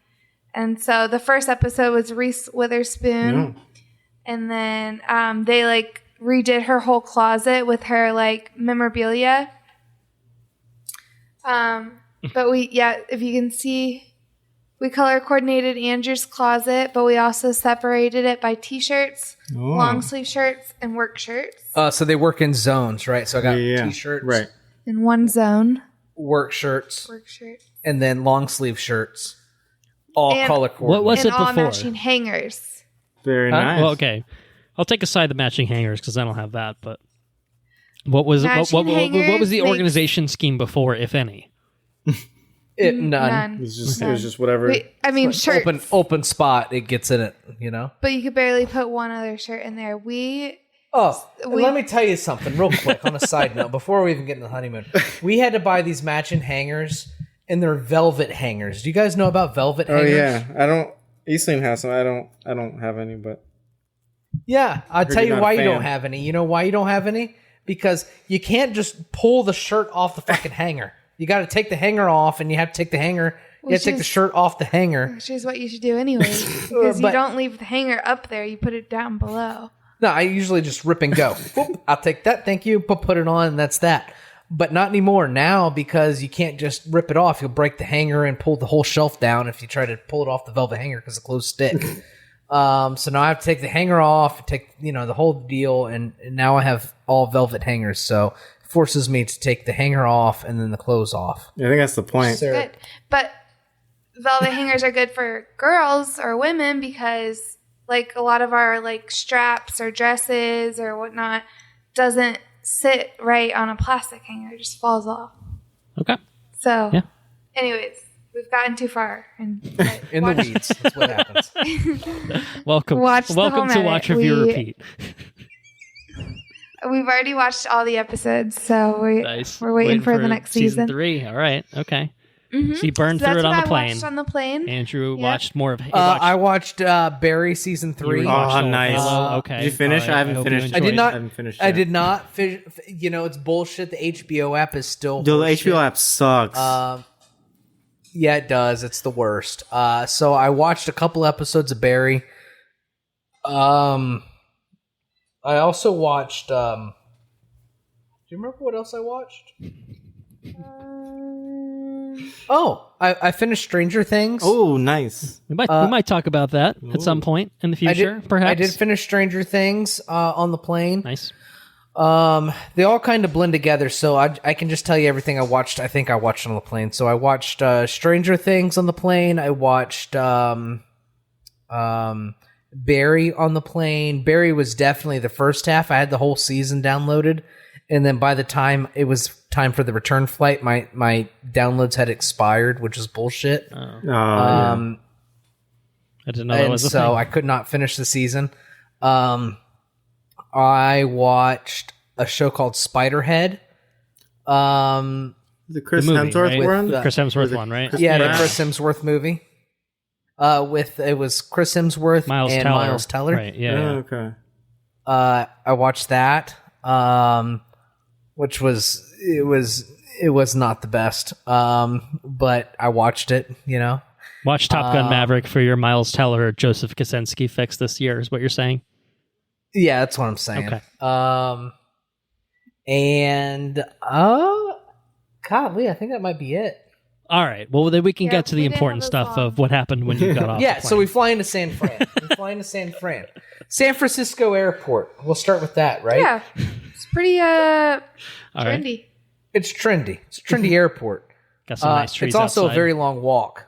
Everywhere's a long walk. It's a very large airport that seems very condensed. Just picture the Apple Store. Like, picture the Apple Store, Apple Store of as an airports. into airport. an airport. Okay. Yeah. I don't think I've been in this. All right. And then so we got out of the airport, and then we went to the rental car spot, We did. and I got talking to the guy. I was supposed to rent a Tesla. I was excited. I was super excited to rent a Tesla. At the same time, it's like, yeah, it'd be cool to cruise around in a convertible and because we have hotel reservations in Napa.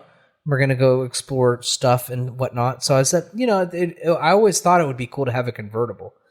I had a convertible once, and I really enjoyed driving a convertible. It's like driving a motorcycle. You have no blind spots or anything. It's a lot of fun. And but the cost of the convertibles was just too much. I couldn't justify it. Anyways, we get to the rental car area with the Enterprise guy, and the Enterprise guy is wearing like this badass Abe Lincoln shirt. It's like he's wearing aviators, and his hair's up, and it's like freedom, America. America. Yeah, America is what it says. And the guy was like a total hipster, I was like, dude, I really like your shirt. It's awesome. He's like, yeah, he's a fucking America, yeah. So then he looked at our shirts and He's like, oh, you guys just got married, yeah. Miss and Mr. shirts. Nice. It's like, what do you guys do? It's like, oh, man, I help run a car dealership and stuff. He's like, oh, I'm all into cars, dude. I'm flipping cars all the time. Just bought this Ferrari. I flipped it, made $40,000. Yeah. His name is Gabe. Right on, Gabe. Shout out to right Gabe. on, dude. Got this shit going on, man. And he's like, yeah. He's like, I'm gonna hook you guys up. You want a convertible? It's like, I thought about a convertible, man, but they were too much money. So I'll hook you up. We'll do it for like an extra $100 a day. You're only here for 3 days. You want a convertible? I'll put you in a Porsche. Like, yeah, okay, I'll take a Porsche. Right? So he pulls up, and we have our 2 checked luggages, which are pretty substantial. I mean, we had to pack for 14 days. And then we have our 2 carry-ons. Which are also little suitcases. And then we have our 2 personal items, which is our backpacks. And Gabe's telling us the whole time how he's flipping these cars. He's got 2 Porsches. Like, he's living the California dream, right? And like, okay. And so Gabe packs us in this itty-bitty little Porsche Boxer, right? It's got like a front trunk. And the trunk's packed so tight that the trunk's starting to bow.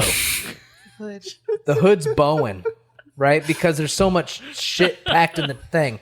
And then I have a luggage behind my seat, and my backpack behind my seat. So I'm driving with the steering wheel like up to my chest. And Sarah's got her backpack, and her luggage is packed way up, and her luggage is up above the top of her seat. Behind me. I don't know if you guys have ever seen the Beverly Hillbillies. Have you ever seen that? No. Oh, I haven't. Oh, it's an old school movie. It's really good. You guys should watch it. It's really funny. But it's we look like the Beverly Hillbillies in a Porsche. Like the luggage is just packed up behind, like to the fucking gills. Because he's like, oh, you're just going to the airport, dude. Just drop it off and you're good to go. I'm like, oh, okay. Hotel, you know. So like, oh, yeah, that's fine. It will be fine. And then he's like, are you sure we're going to be fine? Because I forgot that we're also going to Napa as well. We have some driving to do. A couple trips. And you'll be fine. Sarah's driving. Sarah's riding with her knees up in her chest. Like, she is compact in this shit. It's an idiot. It's like a Miata. Yeah, I just looked it up. Yeah, it's like a 2-seater kind of sports. Yeah, 2-seater Miata. Right? Christ. Like, it's like, holy shit. Did we make a mistake? And I feel bad. Like, we're waiting to pull out, and I see Sarah all cramped up. Babe, are you going to be okay? Because we can turn around, and we can get a 4-door car. It's totally fine. the windshield was like this far from my face. Like, she says, I'm totally okay. I'm fine. I'm like, okay. All right. Because, I mean, I'll have fun driving if we can get rid of the shit. Anyways, Well, I can't look off. I can't look out my right because it's full of baggage. I can't look out my right. And so... Anyways, we get to the hotel, and we check into the Ritz, and we went a little crazy on the hotel, right? The Ritz was getting a little ritzy with your hotel, is what you're saying? Yeah, it was a little ritzy. It was a little pricier, but at the same time, like the cheapest hotel costs like $350, $360, somewhere in the mid threes. This place cost like $5. Right? We were staying there one night. And the cheapest hotel was $350, and it was a 1-star hotel, and it looked like it was it looked like a shack. Like, okay, so we're staying at the Ritz. So we pull into the Ritz, and there's a dude with the top hat, and the whole Ritz looks like the White House with like these rainbow lights over the front of it. I'm just assuming you're making everything up because it all sounds fictional. No, it's all real life, dude. And this dude, we pull up, and this dude with a top hat.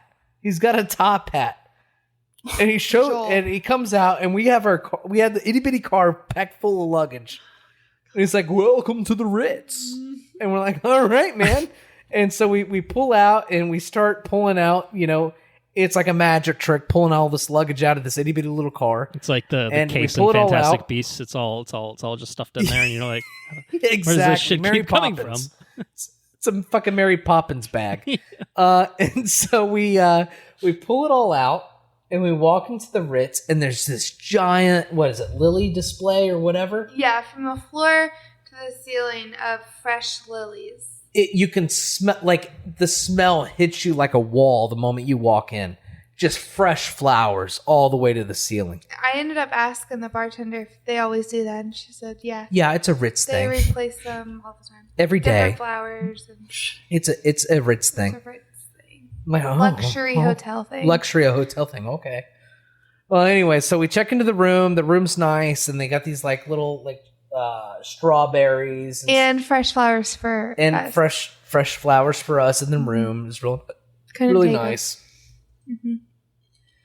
And then we go down to the bar and get some ceviche, and we get some free champagne for our honeymoon. So, Enrique, I don't know about you guys, but anytime we told people it was our honeymoon, we ended up getting something for free. Most people didn't care. Like, that's crazy. They're just like, okay, cool.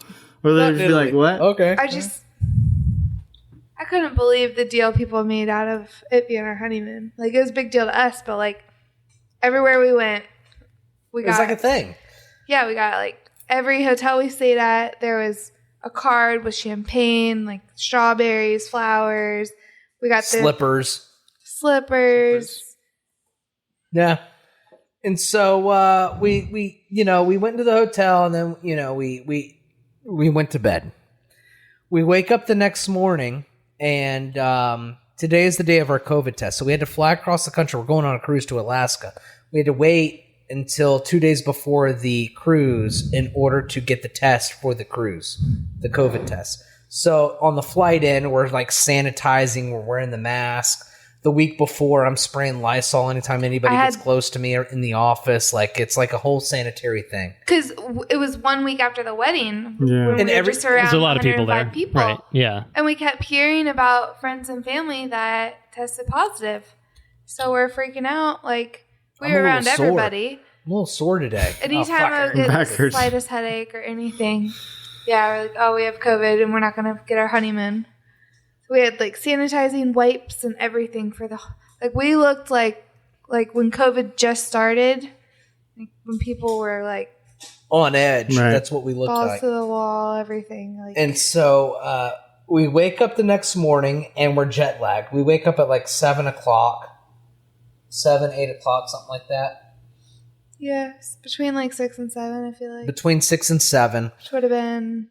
We get ready and we go out to the bellhop. We're like, hey, listen, we're checking out of the hotel today. Can we do anything with our bags? He's like, yeah, you can keep your bags in the bellhop until you're ready to pick them up and leave, because we're in the itty bitty fucking car, right? We don't want to drive around all day with the shit in the car.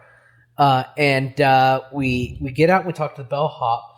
There's an author that lives across the street from the Ritz who's paying in the penthouse across the street from the Ritz in San Fran.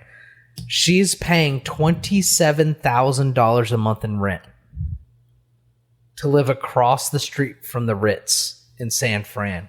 I feel like I might as well just live in the Ritz at that point. Is that J.K. Rowling? Is that who the fuck's living there? He's like, I don't know who she is. 500 a night. That's she's like just an author. $15,000 a month. It's like, what are you doing? Insane. Anyways, he said she's paying 20. Her son came to the bar one night, and mom's paying $27,000 a month to stay at this place. Blah blah blah blah. Anyways, that was the story. Anyways, we get in the itty bitty car and we go. We put the top down. It's 50 degrees in San Fran. It's 110 in Florida. We're living it up. We're living our best life.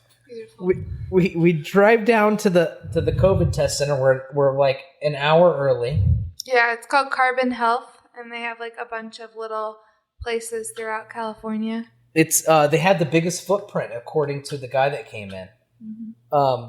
We walk in, lights are off. There's no reception or whatever. So we just sit down, and the guy eventually walks out. He says, "Listen, we're not taking anybody in until 9." It's like, okay, that's fine. That's when our appointment was. But. So we sit down for I don't know 10 minutes, and then we decide to go out and take a walk. We walk down to the coast, and we can see the coast and this, that, and the other. And we walk around for a little bit. We walk back, see the bridge, and we go into the Carbon Health again. And the guy's got the computer up. It's super trendy. Puts on some rap music, some old school rap music, and it's real chill. And I told Sarah, I was like, man, if they played this kind of music in Zephyr Hills, people would have a heart attack at the doctors. People would die in the lobby of the doctor's office if they were playing rap music. Anyways, some guy walks in, younger guy, and he works for Carbon Health on the technical side. And he says his boss sent him there to see how all the technical stuff works and stuff. And We gave him compliments on the website because the app and the app whatever worked really good. And then the doctor comes in and he's got like a satchel across his chest. It's like he rode his bike to work. Probably did. It's like super trendy, right? Rap music. You got the doctor with the satchel across his chest, act like, comes in here like he rode his bike. Yeah, it's like super clean. Mac computer, it's just fake plants. Yeah, it's just super trendy.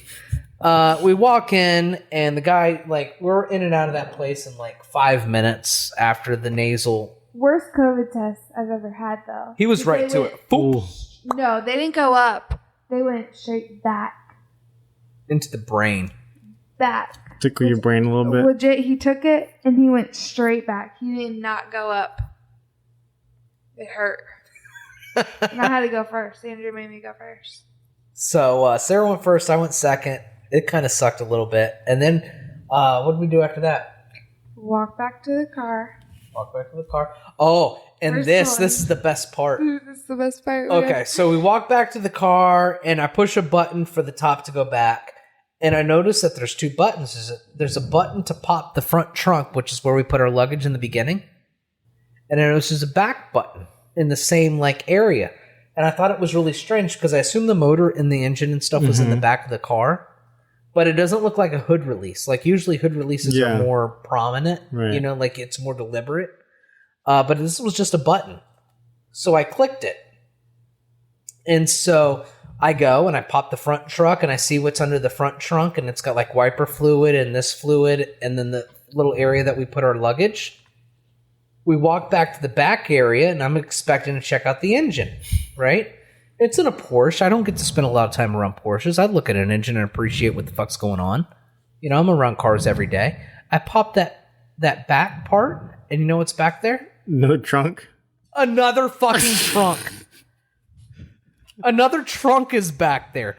The guy that's flipping Ferraris and drives two Porsches, he didn't know there was a second trunk. He sent us to the... He didn't bother to look. He didn't even bother to look. He just, I guess, assumed it was an engine. And so... He packed us freaking 10 feet tall, driving this little car. And I didn't know to look because I never spent any time in Porsches. We assumed they knew what they packed the car for us. They're right. They know what the fuck's going on, but they don't know what the fuck's going on. That's the point. And so we got back to Never the thing. Never trust anyone. And we managed to pack the car to where he could 50%. Yeah. 50% better. At least 50% better. Yeah. To where I now don't have blind spots in a convertible. Things are packed in the trunk, things are packed in the front, and then we got backpacks and stuff behind us. We're good. We go on a ride through San Francisco. We saw the Full House. Okay. I was super excited. I watched every episode of Full House, so I love Full House. Went to Lombard Street. We tried to drive down Lombard Street, but by the time we got to it, it was so busy. It's not even going to be fun to drive. I was really looking forward to taking a small car and be bopping around the zigzag street, but there were 10 million people there. It would have been bumper to bumper. So then we went over the Golden Gate, which was incredible, and then I hauled ass all the way to Napa Valley in this little car. And this little car was a lot of fun to drive. So I'm glad that we got it. It was convertible.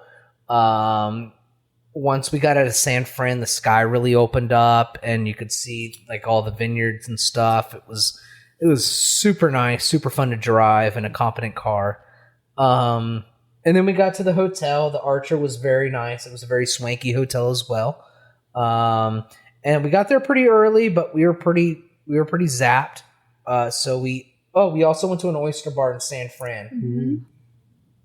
Went to an oyster bar in San Fran, which was absolutely incredible. And Alcatraz. Huh? Alcatraz. We went to Alcatraz. Alcatraz had the tree.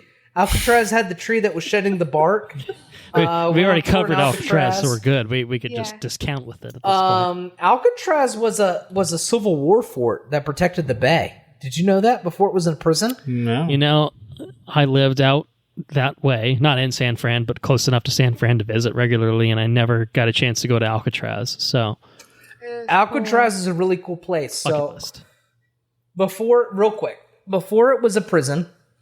It was a Civil War fort, and it protected the bay from potential invaders. It was the only one that protected the bay, and they had it full of cannons. Like, it was slap full of cannons. And before it was a prison, it was a military prison. And it was a very small military prison. I mean, the oldest structure there is the one that, like, kind of leads you into the island.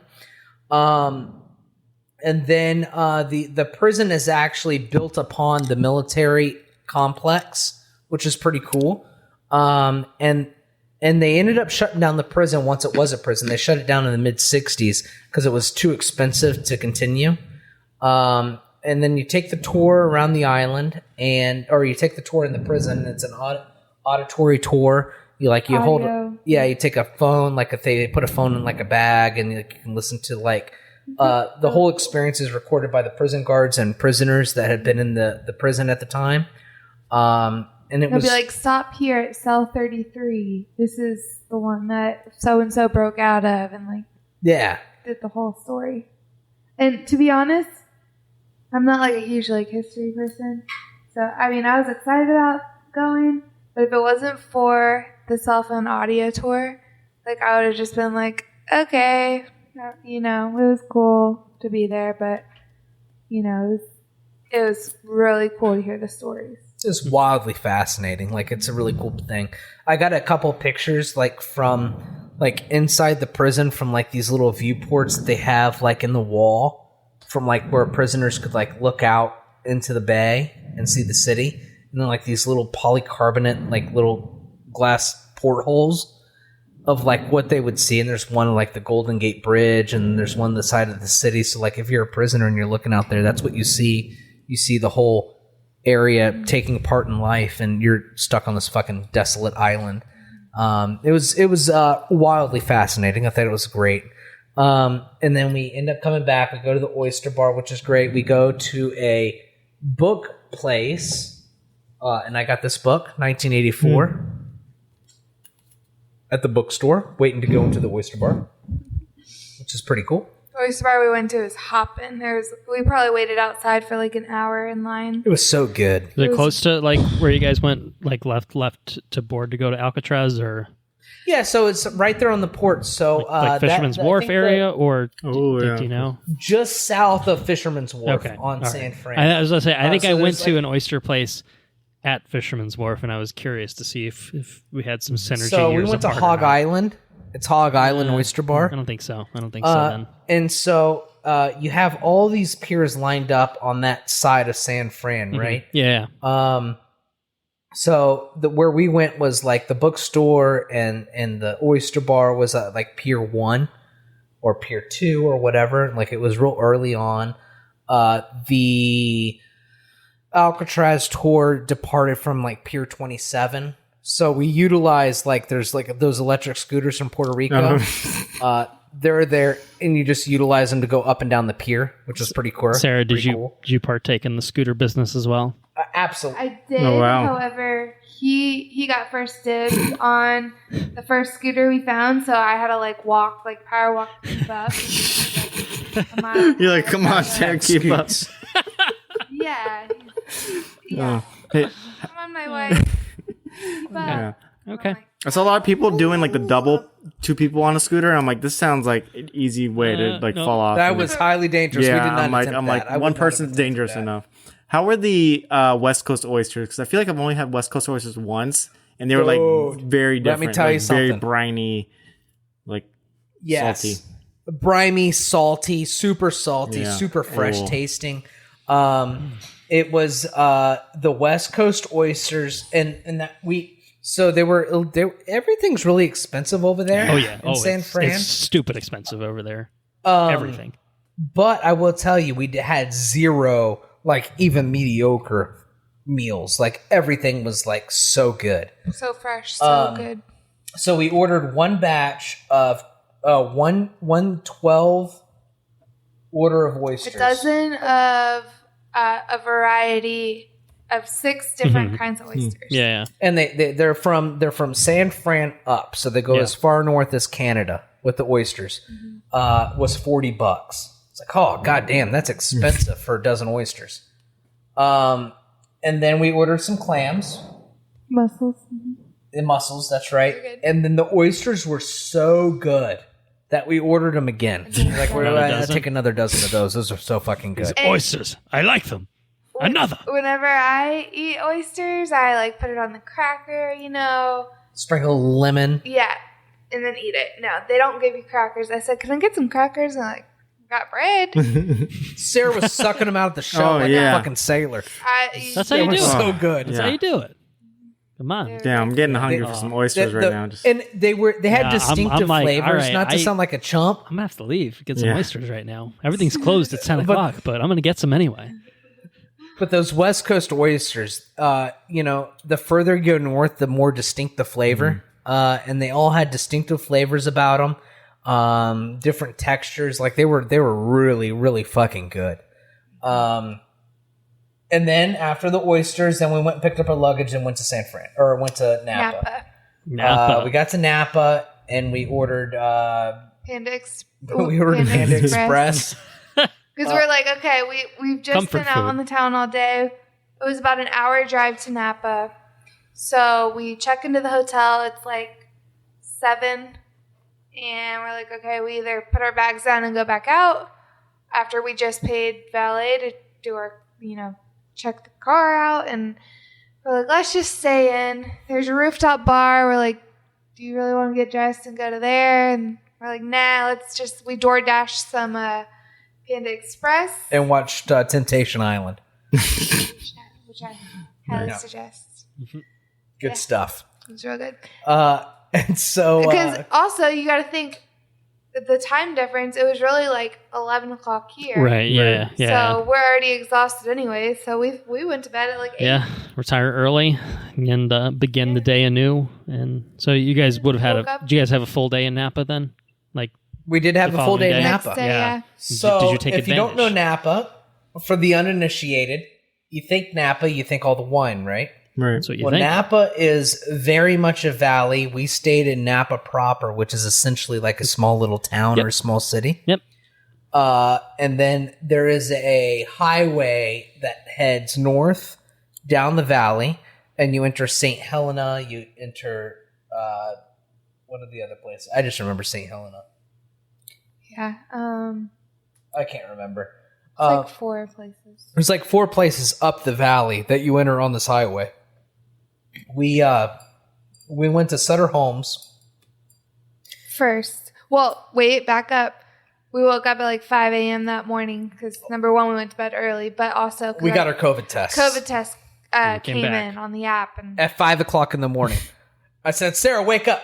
Hey, COVID tests are in. so we check, negative, we celebrate, we're like party mode now. Like, let's try to go back to sleep because our first winery tour wasn't until 10.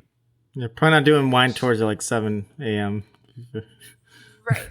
Right. So we get, we eventually go to sleep. We get up, we take our showers, whatever. We get over to Sutter Homes, and the family that owns Sutter Homes. So Sutter Homes is available at like Walmart. It's available at fucking gas stations. Cheap wine, right? The family that owns Sutter Homes owns like half of Napa. They're like they're one of the most wealthy families in Forbes. I looked them up when we were there. I can't remember their name, but they're a very, very, very wealthy family. They came to Napa from New York early on, and their family started vineyards, and they started with Sutter Homes. And it's really cool when you start digging into the history of Napa and the winery in America, or wine in America. So like Menage a Trois, that's owned by the same family that owns Sutter Homes. There's a ton of them. They own like 60 different vineyards. Anyway, so we started Sutter Homes, and they got the history thing, and I'm all about it. I'm taking pictures. We start drinking at 10 o'clock. We start drinking wine. If you want to go to a bunch of them, you got to start early. But we were there before the people that even worked Drop there the top. were there. We're Driving down the thing in the Porsche, going to the vineyards. Super classy. and all the wineries that we went to are like 2 minutes apart. Because they're all right Crazy. down They're the on that fucking same thing. stretch. They're all right down the Yeah, road. yeah. Exactly. So we get there. We start at Sutter Homes, which is north of St. Helena or Helena or whatever however you want to say it. And we start there. That was really nice. The people were really nice. And then we leave there, and then we go to Mondavi. Robert Mondavi. So at Sutter Home, they pour your wine sample there at the desk, and then you can go out in the garden and explore, walk around. At Robert Mondavi, they have like your table was reserved. They have like a tasting placemat with different kinds you're going to be trying, and then They got some like a server. charcuterie boards you can order. So we ordered some charcuterie, and we got to try that wine. So Robert Mondavi, their vineyards in a separate place. So they talk about all the time how you can have one vineyard in one location, and then just move just a little bit south of that vineyard, and the soil content is completely different in that vineyard, and it completely changes the content of the wine. And it's like it's almost like beer, I guess. Like you change the barley, you change the contents of the yeast or whatever, and it completely changes the flavor profile of whatever you're brewing. Same thing happens with the wine, right? So they strain the grapes differently or whatever, and the different soil content makes a big difference. Blah, blah, blah, blah. Anyways, Robert Mondavi has more red soil, I guess. And everybody was like Sutter Homes was envious of Robert Mondavi's soil content. So I was like, oh, okay. And so we had some charcuterie and some meats, and we drank some wine there, and that was really great. And then we went to Behringer. The Behringer winery was really cool because they had like a classical like German house and stuff on the Like property. a castle. And they had We did a self-guided tour at Behringer, so we got our wine when we walked in, and then we got to walk through the caves that had all of It's like a giant the cellar. wine barrels, and yeah, it was really cool. And so that was cool. And then, but we went into the house, and they're like, oh, you got a sticker. You don't belong here. You got a sticker. You're like, Self-guided tour. you're self-guided tour. Guide. You don't belong here. Well, it was 4th of July, and apparently they were going to be super busy inside. And that's where they do all the sit-down, like, lunches and... Fancy stuff. Yeah, which we could have gotten that, but it was just a busy day. And so we left there and went back up, and then we ended up talking to this guy. And, hey, can you get us in for a tasting in between? He's like, yeah, I can get you in. The guy was like a total bro. Like, he was a surfer bro. It's like a stoner from Virginia. It's like, hey, you want to come and try some wines? Like, yeah, can we do that? It's like, so this is a white wine, we do this and that, This we're from wasn't Virginia. inside the house. This was back by the caves. Like, they had like a little bar. They have a little bar, and they have these scheduled tastings there as well. They're just less fancy. We just happened to talk to the right guy at the right time, and they got us in, and they scheduled us. It was awesome. And that was the most fun because that guy, like I said, he was like a stoner bro. It was cool. And him and his brother moved from Virginia. They both worked there together. And he was just, I don't know, he was just a blast to kind of like talk to and stuff because, He was very knowledgeable. he was knowledgeable. He'd been living life for about a year, and he's just, he's like the typical California guy. When you think of California guy, he's the typical California guy. It was cool. Mm-hmm. And so we end up drinking there. Yep. And then we leave. We leave to head back. To the Sarah wants hotel. some pho. I love pho. I want some pho. And so she looks up this restaurant. We're cruising down Napa in the Porsche with the convertible down, listening to some Cardi B. And we go all the way down. We go past Napa, and the pho place is closed. It's sad. Ooh. But they had Mexican right next So there's a door, Mexican restaurant next to a laundromat, and we go there. Okay. which was And it was pretty good. They poured some Mad Margaritas. It was pretty good. And then we leave the Mad Margaritas, and then we go back to the hotel. We take a break. And then we go up to the hotel bar, and it's 4th of July. And it's a party. It's a party. We get lit. And I get lit. He only had 2 margaritas, and he was more lit than I had ever seen. I've been drinking since 10 o'clock. Yeah, but I don't think that had anything to do with it. I feel like it had a little bit to do with it. he asked for the Grand Marnier and the margarita, and I saw the guy, like, when I make his, like, I just see, like, little doop on the top, right? Now this guy, like, meow. I'm like, oh, God.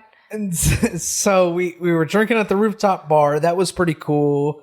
And they're playing cornhole on the roof. And I go over and watch the people play some cornhole. And this lady says, "Hey, you want to play some cornhole?" I'm like, "No, I'll throw that beanbag clear off this roof. You don't want to play cornhole with me right now." I'll throw that bitch off the roof. I'm like, okay, let's go. There's children. So Sarah takes me over to like the secluded pool area. Tells me that she had pre-ordered it, and I was real impressed. They had like all these little like cabana, like secluded with fireplaces and stuff. It was real swanky. And chairs, and nobody was over there. They're all at the bar. So we go over there, and I'm like, all right, babe, I got this place. So sit here, and then I like light the fire pit all up at our little spot. And I pass out for a little bit until the fireworks start going off. Yeah, we had the perfect view of the fireworks. So that was cool. We wake up the next morning. I'm hungover as fuck, and we drive to. We have to return the rental car. So we return the rental car. This is cruise day, and we, I guess ultimately we end up returning the rental car. We didn't see Gabe there to tell him. Hey man, there's a trunk in the back. We didn't see him because we returned it in like a different spot. So. Fortunately, he wasn't there, but we turned it in. I told him, "Listen, I filled the bitch up. We got it with like half a tank, so you give me a credit." He's like, "Oh, they said it had a full tank." I was like, "I'm telling you, it didn't have a full tank, but whatever, He's like, "No, I'll give you a credit." I'm like, "Ah, great, okay." So we ended up getting like $60 off that, which was cool. And then we take a Uber over to the port. And we're super early. We turn in the bags for the cruise, and then we take the electric scooters over to a place called Gott's, which is like right next to the oyster bar. Yeah, so the cruise, we're acquainted with the coast. Is right there. You're experts at this point. Like, all the other things. Yes. Yeah. So like the day before, we in San Fran, like the oyster bar and everything was like Pier 1. Well, the cruise was Pier 24, I think. Mm-hmm. So we like drop off all of our bags to the cruise guys, and then we could just electric scooter. So we rode all the way back and got a burger. Not try to sober up, but try to just like recover from hangover. And soak up the alcohol with the good cheeseburger or whatever. That's it. And then we leave there and we go back, and then we get on the cruise ship, and then we leave at 4:00. Yeah, it was amazing. So 10 days of 10 days. My goodness. 10 days. We got drink package. A lot of blue drinks were consumed. Blue Long Islands. Excuse me. I need to ask a question. What is a blue Long Island? What the hell is in that? Is it a regular Long Island and then just a little dye? Yeah. Or is there an extra alcohol? Yeah, so it's a regular Long Island, and then there's no Coke in it. No Coke. So they use the sweet and sour mix, vodka, rum, gin, tequila, and then they use blue curacao, which is like a liqueur. Right. Yeah. So it's just all alcohol. It is more alcohol. It's just straight. It's just alcohol. Yeah. With alcohol. So I ended up Henrique consuming. Thought he maxed out with 2 alcohols in one, but no, we've got like 7 right now, so we're good. Maybe 6. Nothing. Let me tell you something. My liver after this trip is weeping, blistered. Okay, and follow up question: what are you drinking right now? Gatorade. Dweller. So beer. It's on number All right, so it is in fact alcohol. That was the question. So my tolerance for alcohol is it's an all-time high. The fuck up there. That's what you're saying. Yes. You need about 5 or 6 cloud dwellers before you're thinking, right. all right, I'm feeling it a little bit. I'm still here. Good. After You a seem pretty margarita at the coherent, pretty restaurant well put before together. and 4 quad Oh no, there it is. That was the moment. Like, Folks, we maybe captured not. the maybe moment not. where he transcended from I'm pretty Right. sober to oh shit, I'm fucked up. Oh no. So the cruise. needless to say, we get tell us about get it. on this cruise. Cruise is fantastic. Cruise is great. All you can eat, all you can drink. I've excelled from large to extra large in my shirts and pants. 15 drinks a day. is you the limit. attribute this to the cruise, is what you're saying. Yes, I've expanded It's probably since the fair, cruise. honestly. Yeah. I weighed myself after the cruise and I've broken records. Like my body is pushed to the limit. And it was great. It was fantastic. Worth it is what you're saying. Total worth it. I did have to take a day off, a day on drinking because like Not full days, Did you Not full get days. a little too hungover here and there? Just the morning. but instead of waking up and drinking mimosas, It was wait water- until like 1 or 2 to start drinking. I think I waited longer than that. I think sometimes I waited till dinner. No. Okay. No? Okay. He was Really still a little not. too hungover and or drunk to remember the specific details. That all blurs it together, was- what are it you gonna do? It was fun. The biggest problem with the cruise is there's a casino on board, and albeit the casino is like $6 table, so they're very cheap. Okay.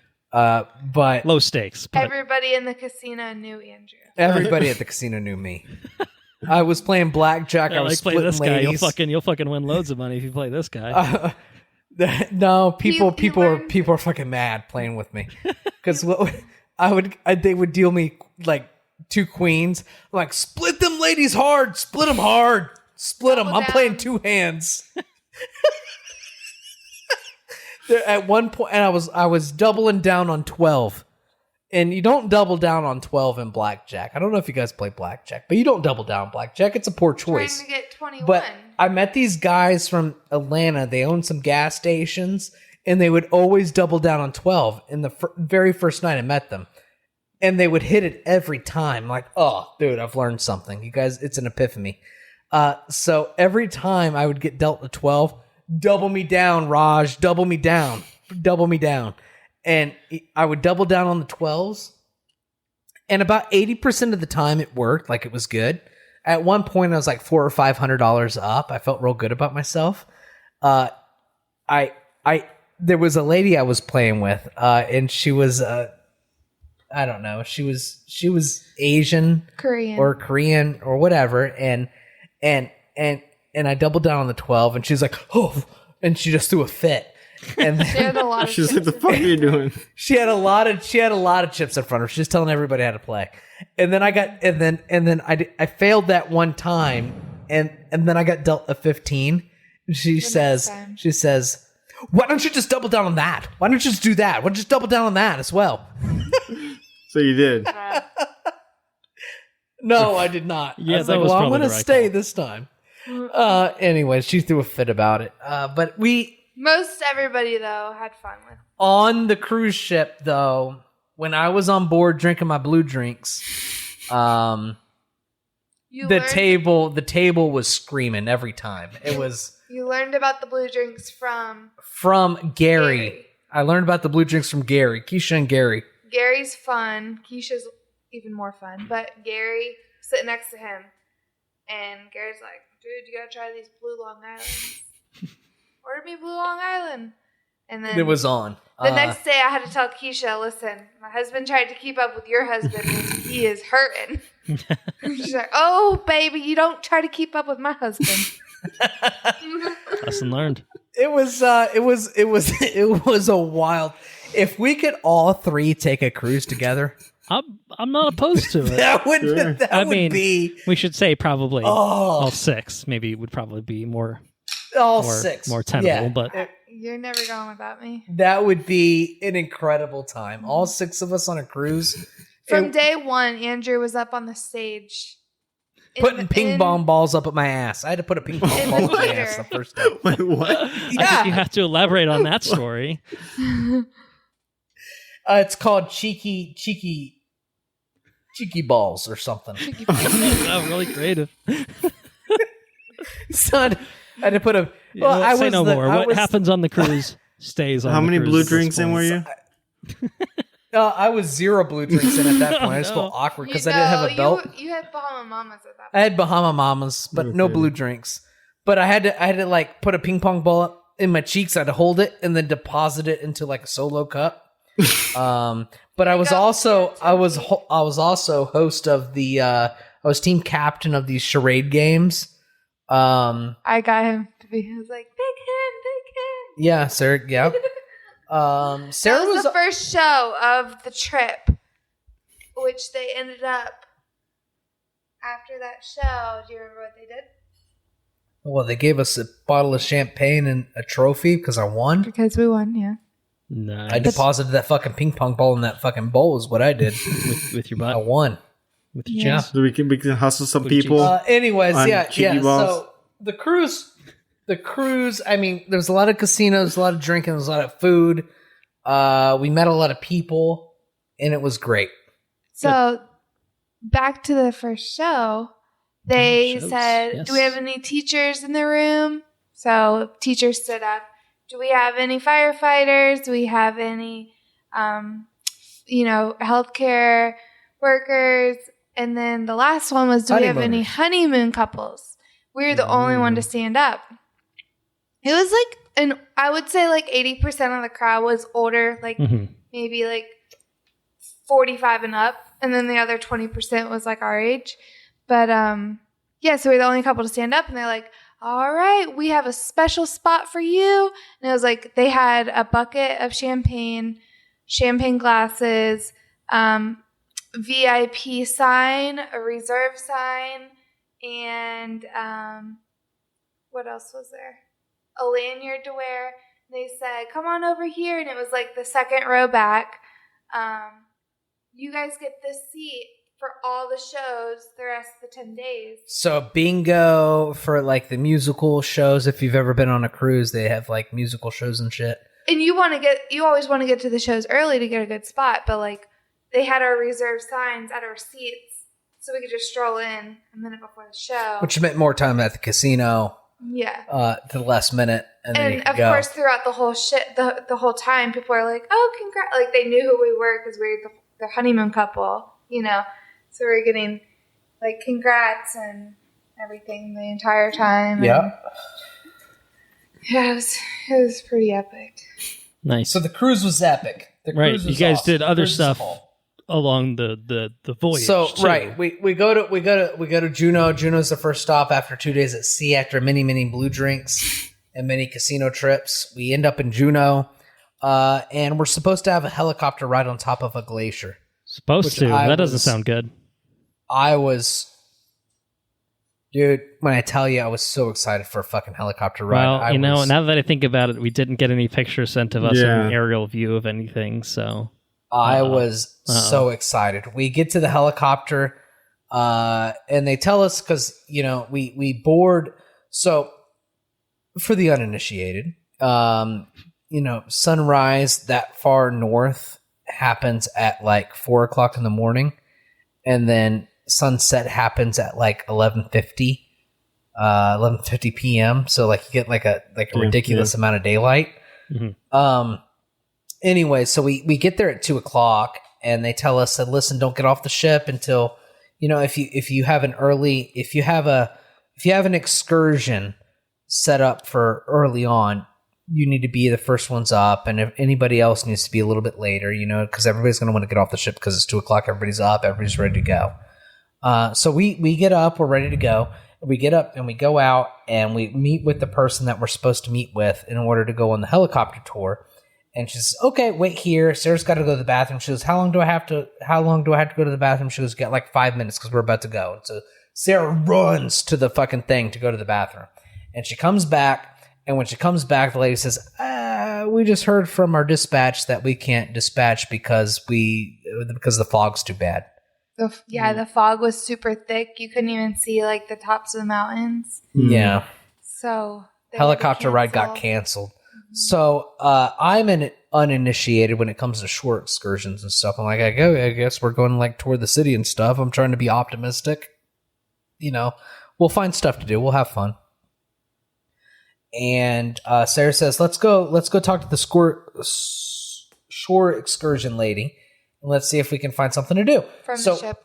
So we go to the ship lady, and she says that, yeah, we have an open tour with, we can go to Mendenhall Glacier inside the park, and then there's a whale watching excursion.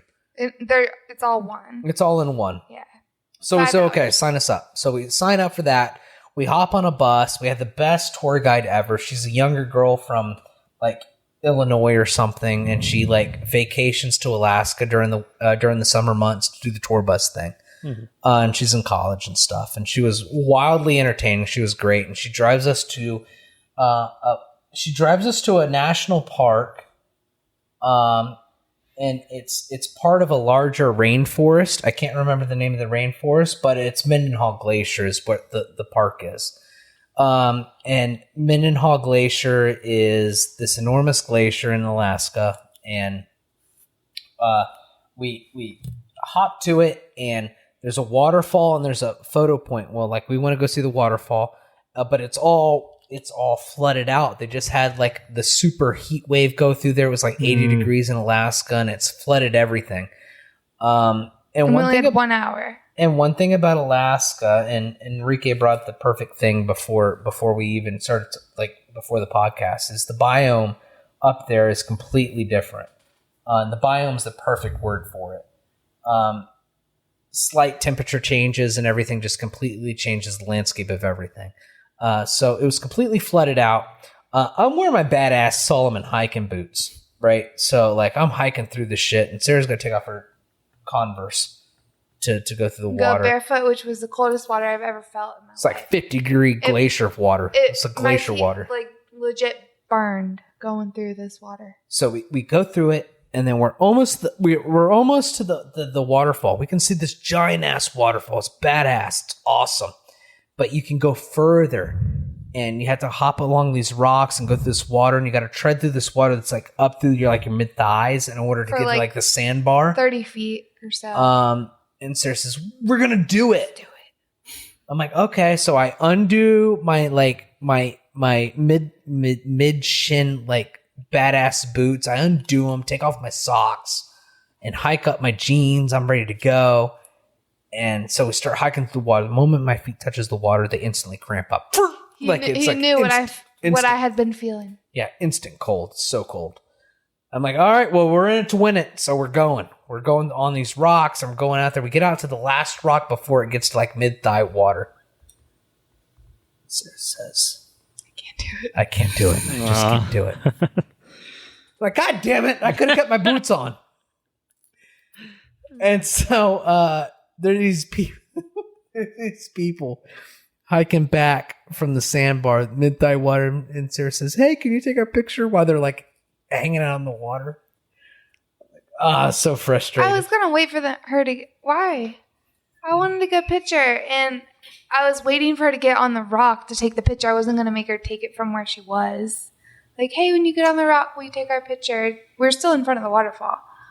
But it was our honeymoon. We needed all the pictures. We had some pictures, so we got some pictures. So you got some pictures. Okay. And then we go back, and I put my boots on and shit, and we hike back. But we got this badass picture in front of this thing, this badass waterfall in front of the glacier. It was great. Then we go whale watching on the boat. And then we go whale watching on this boat. Sarah got this picture of this whale coming out of the water straight up out of fucking National Geographic. We're going to send it to National Geographic. SeaWorld, Shamu shit. She's up belly flopping. Damn. I got a picture. Nice. Very nice. And it's a live photo, so you see. Oh, yeah. It's actually. And it was, it was just amazing. Because on that whale watching tour, we went to one glacier on the thing in the national park, right? But you could see at least, I think, 3 or 4 glaciers from the point of view of the basin that we were in. And there were 31 glaciers that empty out into the basin that we were in. And then there was a naturalist, or a nature dude or whatever, that gives you like an explanation of everything and how everything works. And he was a pretty cool guy. I was standing out on the outside of the boat most of the time because I was soaking up the cold air. And he was like part native Alaskan, so he was out there in the air. And I'm drinking a beer and I'm just talking to the guy the whole time. And I don't know what silt is. I don't know what glaciers are. I don't know anything. So I'm just talking to him the whole time about stuff. And it was really, really, really, really awesome. And then we get back and then we go to the boat. Mm-hmm. And then the next day's in Skagway. Yes. And we rode fucking horses in Skagway. Yeah. I rode a fucking horse. Yeah. Yes. If I had coconuts, that would be better. But the best thing ever is they have these. Can I tell the story? You can tell the story. Yes. Okay, so we walk up and we can see all the horses, and then there's 3 people that work there. So there's the 2 girls that are going to be riding along with us, and then there's the guy. And the guy standing there, and there's like 10 of us on the excursion. So he's like sizing everybody up to place us with each horse, right? Well, there's one horse, and this horse is like, all the horses are on this big long pole. Hitching post. Well, there's one, and it's tied on a tree back here. So he starts, sizing everybody up, and he goes and he grabs the one off the tree, and it's a big horse. And he walks him over to Andrew and says, "All right, man, you look strong. This is extra. You're going to be on him." His name is Extra. Was by himself. His name is Extra, and he was by himself, tied up on a tree. He's a big boy. Second biggest horse next to the Clydesdale. There's a Clydesdale out there. It was like a Budweiser horse. Mm-hmm. And the guy that rode oh my God, I'm going to fast forward to the end. The guy that rode the Budweiser horse, the Clydesdale, he hopped off this horse. They have these mounting platforms, right? Where you step up a couple stairs and you can get on the horse. Well, he got off the mounting platform on this Clydesdale and he posted up. And he didn't move for like a solid 2 minutes. He's like, "I can't move my legs. I can't move my legs." They put me on the biggest horse on earth. Like he had the hardest time the whole time. He's like waddling around after they rode the horse because it was like an 1.5-hour ride, and they put him on this giant horse. It broke this guy. That Clydesdale broke this man. It was so funny. I mean, we were all hurting when we got off. Yeah, it's a long ride. Yeah, but it was fun though. It was down this long trail out into this grazing field, and went back. And like my horse, so they have these things, these metal. They're called bits, and they go inside like the horse's mouth. And like I was hesitant to pull on my horse because I didn't want to like dig in his mouth, right? Mm-hmm. And they're like, "Dig it. You're not going to hurt him." Like to get him to turn, to get him to like obey what you want to do. And I'm like, "Oh, I'm not gonna pull too hard." Well, because and then they ended up telling me my horse has like a halter, and it just cups his mouth. It doesn't go inside of it. Mm-hmm. And so once I found that out, I was fucking yanking him around. You know what I mean? It was fine because I wasn't digging into his mouth at all. Because we had to stay in this order that they put us in. And they want to eat. One behind each other. They want to pull the leaves off the trees and shit. Yeah, they'll want to eat, which will then slow everybody else down. Okay. And they put me on my horse right behind him on his, and his horse Extra kept farting. And when I tell you it stunk, and you could hear it, like, I was like about to puke. And Extra kept going a little slow, and I wanted to keep him going, right? And they're like, "Just kick him. Just kick him. You're going to be fine. Just kick him." So I'm sitting there kicking him, and he won't go. Anyways, we get to the grazing field, and we eat around, and I've gotten used to pulling him around, and he knows me and stuff, and I feel like we got a good understanding. And then we get going again, and I found out how to get him going. Like, you just had to grip him. Like don't kick him. Just squeeze them. And I found out by the last third of our trip, I want to get him to going. You just grip him and he'll gallop. And I got him galloping. I felt like a fucking cowboy, dude. I'm going to get a belt buckle. I'm going to get a horse and a cowboy hat. Westworld. I felt like in my fucking element. I'm sitting there talking to the horse. I was talking to the ladies. They let me take a saddle off a horse. I was taking a saddle off the fucking horse and stuff. You know, it was... Yeah, the lady like came back over to our group after we were done and was like, "What guy was it that wanted to help with the saddle?" I was like, "That was me." No. Like went back over to help with saddle. Yeah, I'm sitting there petting the horses, talking to them and shit. It was awesome, dude. Horses are fun. Your horse extra reminded me quickly of this one horse that I had. I don't remember its name, but have you ever been like bucked off a horse or whatever it's called? No, I could not imagine me bucked off this. It was like a That very would hurt gentle bad.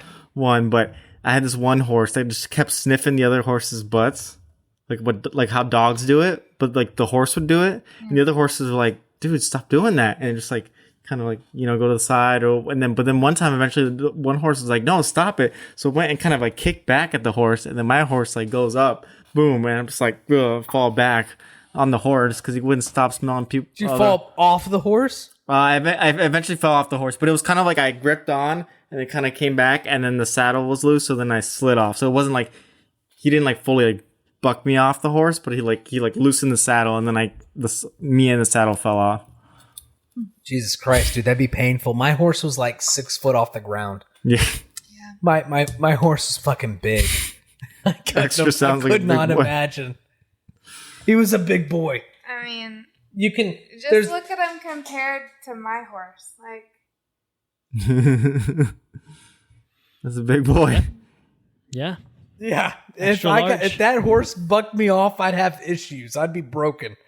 But they didn't buck me off. Fine, It was cool. And then we went. The next stop was Icy Point, which we took a gondola up to the top of a mountain and ziplined off, which was pretty cool. The gondola was super precarious because the wind was howling through the fucking things, and it was through the fog, and you couldn't, like, you had no idea where the gondola ended. It was just straight up into the fog. It was like straight up Jurassic Park. Just yeah, I was scared. And the gondola's fucking shaking, and like, oh god.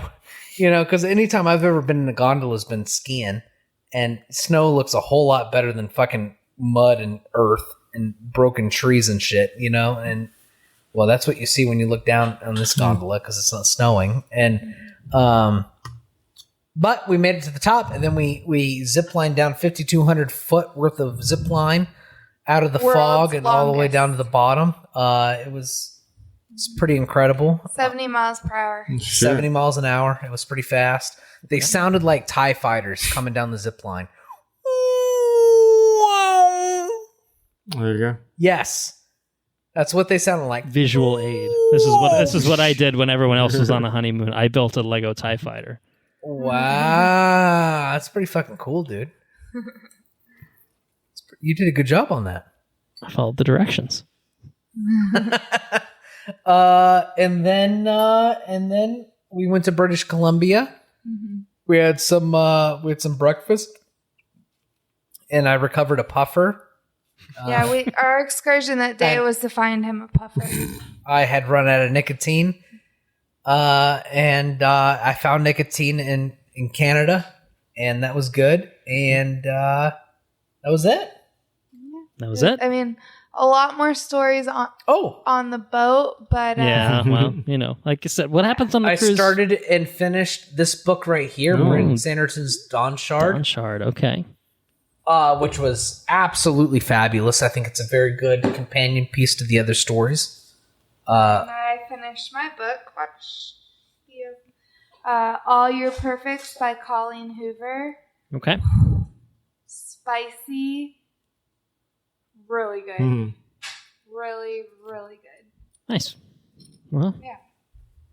So what I'm hearing is 2 very, very successful honeymoons. Unfortunately, you're back. Good in some ways, right? It's good to be home. Yeah. Good to be the back, cats would have reunited with the animals. Cats would have destroyed the house. But there's just something different about being away and doing things that you have never done before. So I'm envious because I wish I was in Italy. I wish I was on a 10-day Alaskan cruise, but alas, I'll be making my way to the Bahamas before long. In fact, just about 2 months' time, I'll be doing that. So I'm next. Yay. I'll be sharing my honeymoon, things with Anna. She'll be here. And I guess we'll be getting married too, or something like that. I don't know.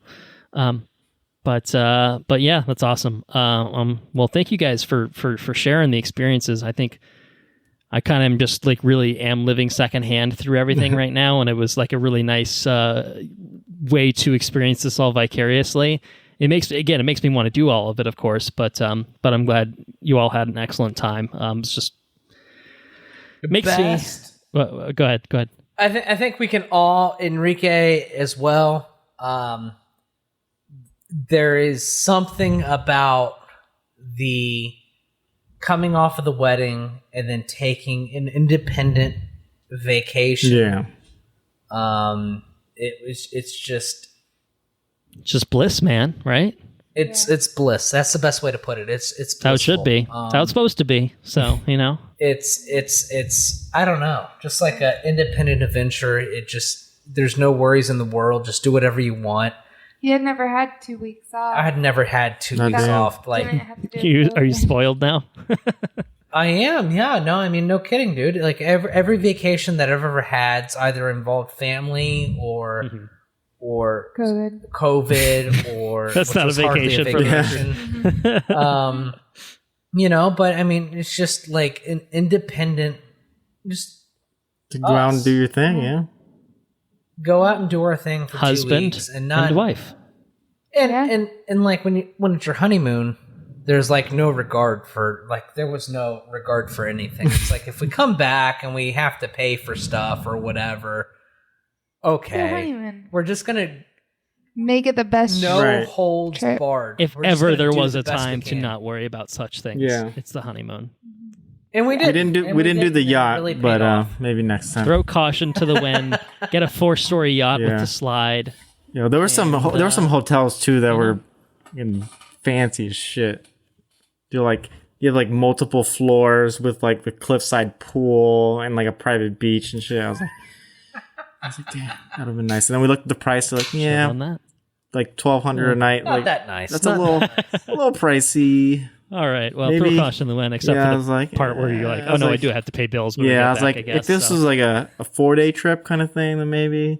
But yeah, I mean, I think that like for everything that was available to us, because once you got on this ship, all we were paying for was casino.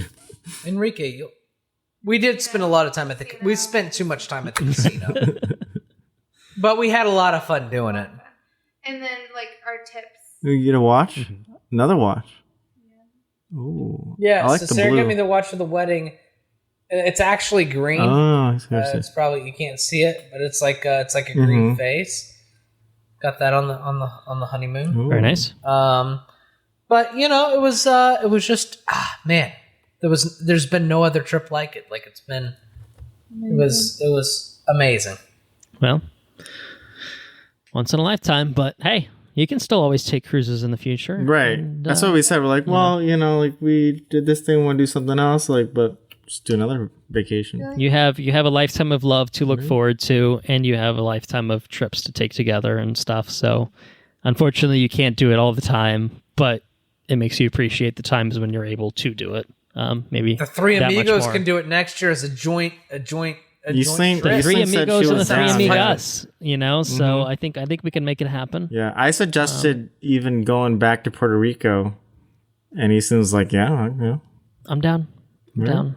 Puerto Rico. Got to make some money first, but I'm down. So we'll do a trip. Do some. You got to plan a trip. God, do you like pina coladas? A freaking cruise. We'll do something. We'll do a 6-person. It's a drink of my people, babe. The pina coladas. Drink of my people. It's gonna be a 6-person trip and a 6-person watch review. And you're just gonna go and be like, I just want some pinchos. Some pinchos. Fucking pinchos. That's all I need. Is pinchos and rum punch. And the rum. All right. Any other final thoughts? Andrew and Sarah's wedding, their honeymoon, Enrique. All great. Your honeymoon, I think. All great. And now we got yours to look forward to. Yep. Just under 2 months. September is slowly plane tickets quickly bought approaching. today, bitches. Nice, very nice. I've got Enrique's. We got our boosters. You're boosted, so you can come to the wedding now. That's always good. Otherwise, you would have been banned. You son of a bitch. That was rough. You know, you guys talked about this whole wedding business. I didn't hear anything about the best man speech. What's up with that? Oh my gosh. Oh, the best man speech. I was about to. I was leading into that after I said. You got cut off, probably by me, I would guess. No, but I was saying one of my favorite memories was Enrique in the suit pulling up, in the blow up suit, but then also your speech was. Shannon was still talking about it yesterday. Yeah, she was like, okay. I did not expect it to be that good, and he knocked it out of the park. It was good. I can't wait to get our wedding video. Enrique, I'm sorry my speech didn't hit as hard as yours was a little more impromptu. To be fair, yeah. day of like, oh shit, I got to represent this table, and I was like, I'm wearing a Bane mask, dude. I can't do it. Yeah. Table 3. I kept saying, I'm like, you gotta go give a speech, baby. You gotta go give a speech. She's like, I can't. I don't have anything prepared. I'm like, keep drinking. Dark and Stormies. Some Uris. Fire the Uris up. All right. Well, thank you for this. I can't wait nice to hear words. the speeches again on the video. Yeah. I don't even know what I said anymore. I made a few jokes here and there. Some of them were scripted and some of them were like, I'm just up here winging it. Life Finds a Way was the best one. I like how some people got the reference and then other people were like, oh, okay, interesting. Andrew got the reference and that was I was enough, dying, so. yeah. That was good. That shit was fucking hilarious. That was the best. Somehow, life finds a way. The delivery was excellent. I was gonna say it was a delivery too. It wasn't just a line. Well, I had to get one last thing in there of being like, aren't I great? But it was my pleasure to be your best man. It was my pleasure to deliver a speech, and I'm so happy for all of you. Isleen's not physically present with us, but I'm happy for her as well. This year has just brought a lot of joy. I look forward to the joy that it'll bring me in September, along with the usual wedding planning stress and all that too. More looking forward to the joy in the Bahamas that I'll be enjoying for a week after. It's totally worth it. So yeah, stay tuned for all of that. That's up next. That's the preview of coming attractions for special episodes. So I think I'm going to go ahead and wrap it up if we're feeling okay at this point. Yeah, we are. Now some wonderful trips. We've been breaking it down for a while, so I'll go ahead and say thank you all for listening. If you enjoyed what you heard, spread the word. We're on Patreon at patreon.com/watchreviewrepeat and get early access to all of our regular episodes, special episodes, timed exclusive access to any bonus episodes we work on. We're doing special episodes at this point. I don't know when bonus episodes are happening, but maybe sometime this year. We'll see. Website's watchreviewrepeat.com. We're on Instagram, Watch Review Repeat, on Twitter at WRRPod, on Facebook if you search for Watch Review Repeat. If you have any questions, comments, suggestions, if you two have been on a honeymoon recently and want to talk about it, watchreviewrepeat@gmail.com. There you go. Our intro and outro track. Honeymoon podcast. That's what we're watch honeymoon review repeat. That's probably the way to do it. Probably don't want to repeat it too much. No repeat. Yeah, exactly. Well, you repeat how much you enjoyed it. Yeah, every episode is talking about like, oh well, I forgot. Yeah. I forgot to say that there was one thing that we did, and that's what we did this time. We did it at the same time, but I'm telling you about it now because I forgot to tell you about it last time. Intro and outro track, Mechanolith by Kevin MacLeod and Compotech.com, licensed under the Creative Commons by Attribution 3.0 license. So another special episode will be coming in a couple months' time, however long it takes for that to happen. We'll be recording a regular episode hopefully soon and getting back on track with some Thor Love and Thunder. But that's it for now. Big thank you to Enrique for hanging out with us, and a very, very big thank you to Sarah Meadows for hanging out with us as well, sharing all the experiences of the honeymoon, the wedding. It's a very it's a great big joy to have you hang out with us on camera as well. Thanks for having me. So thank you. Thanks for having me. I think that's it. Andrew, why don't you take us out? Take care now. Bye bye then. Laters on the Menjay.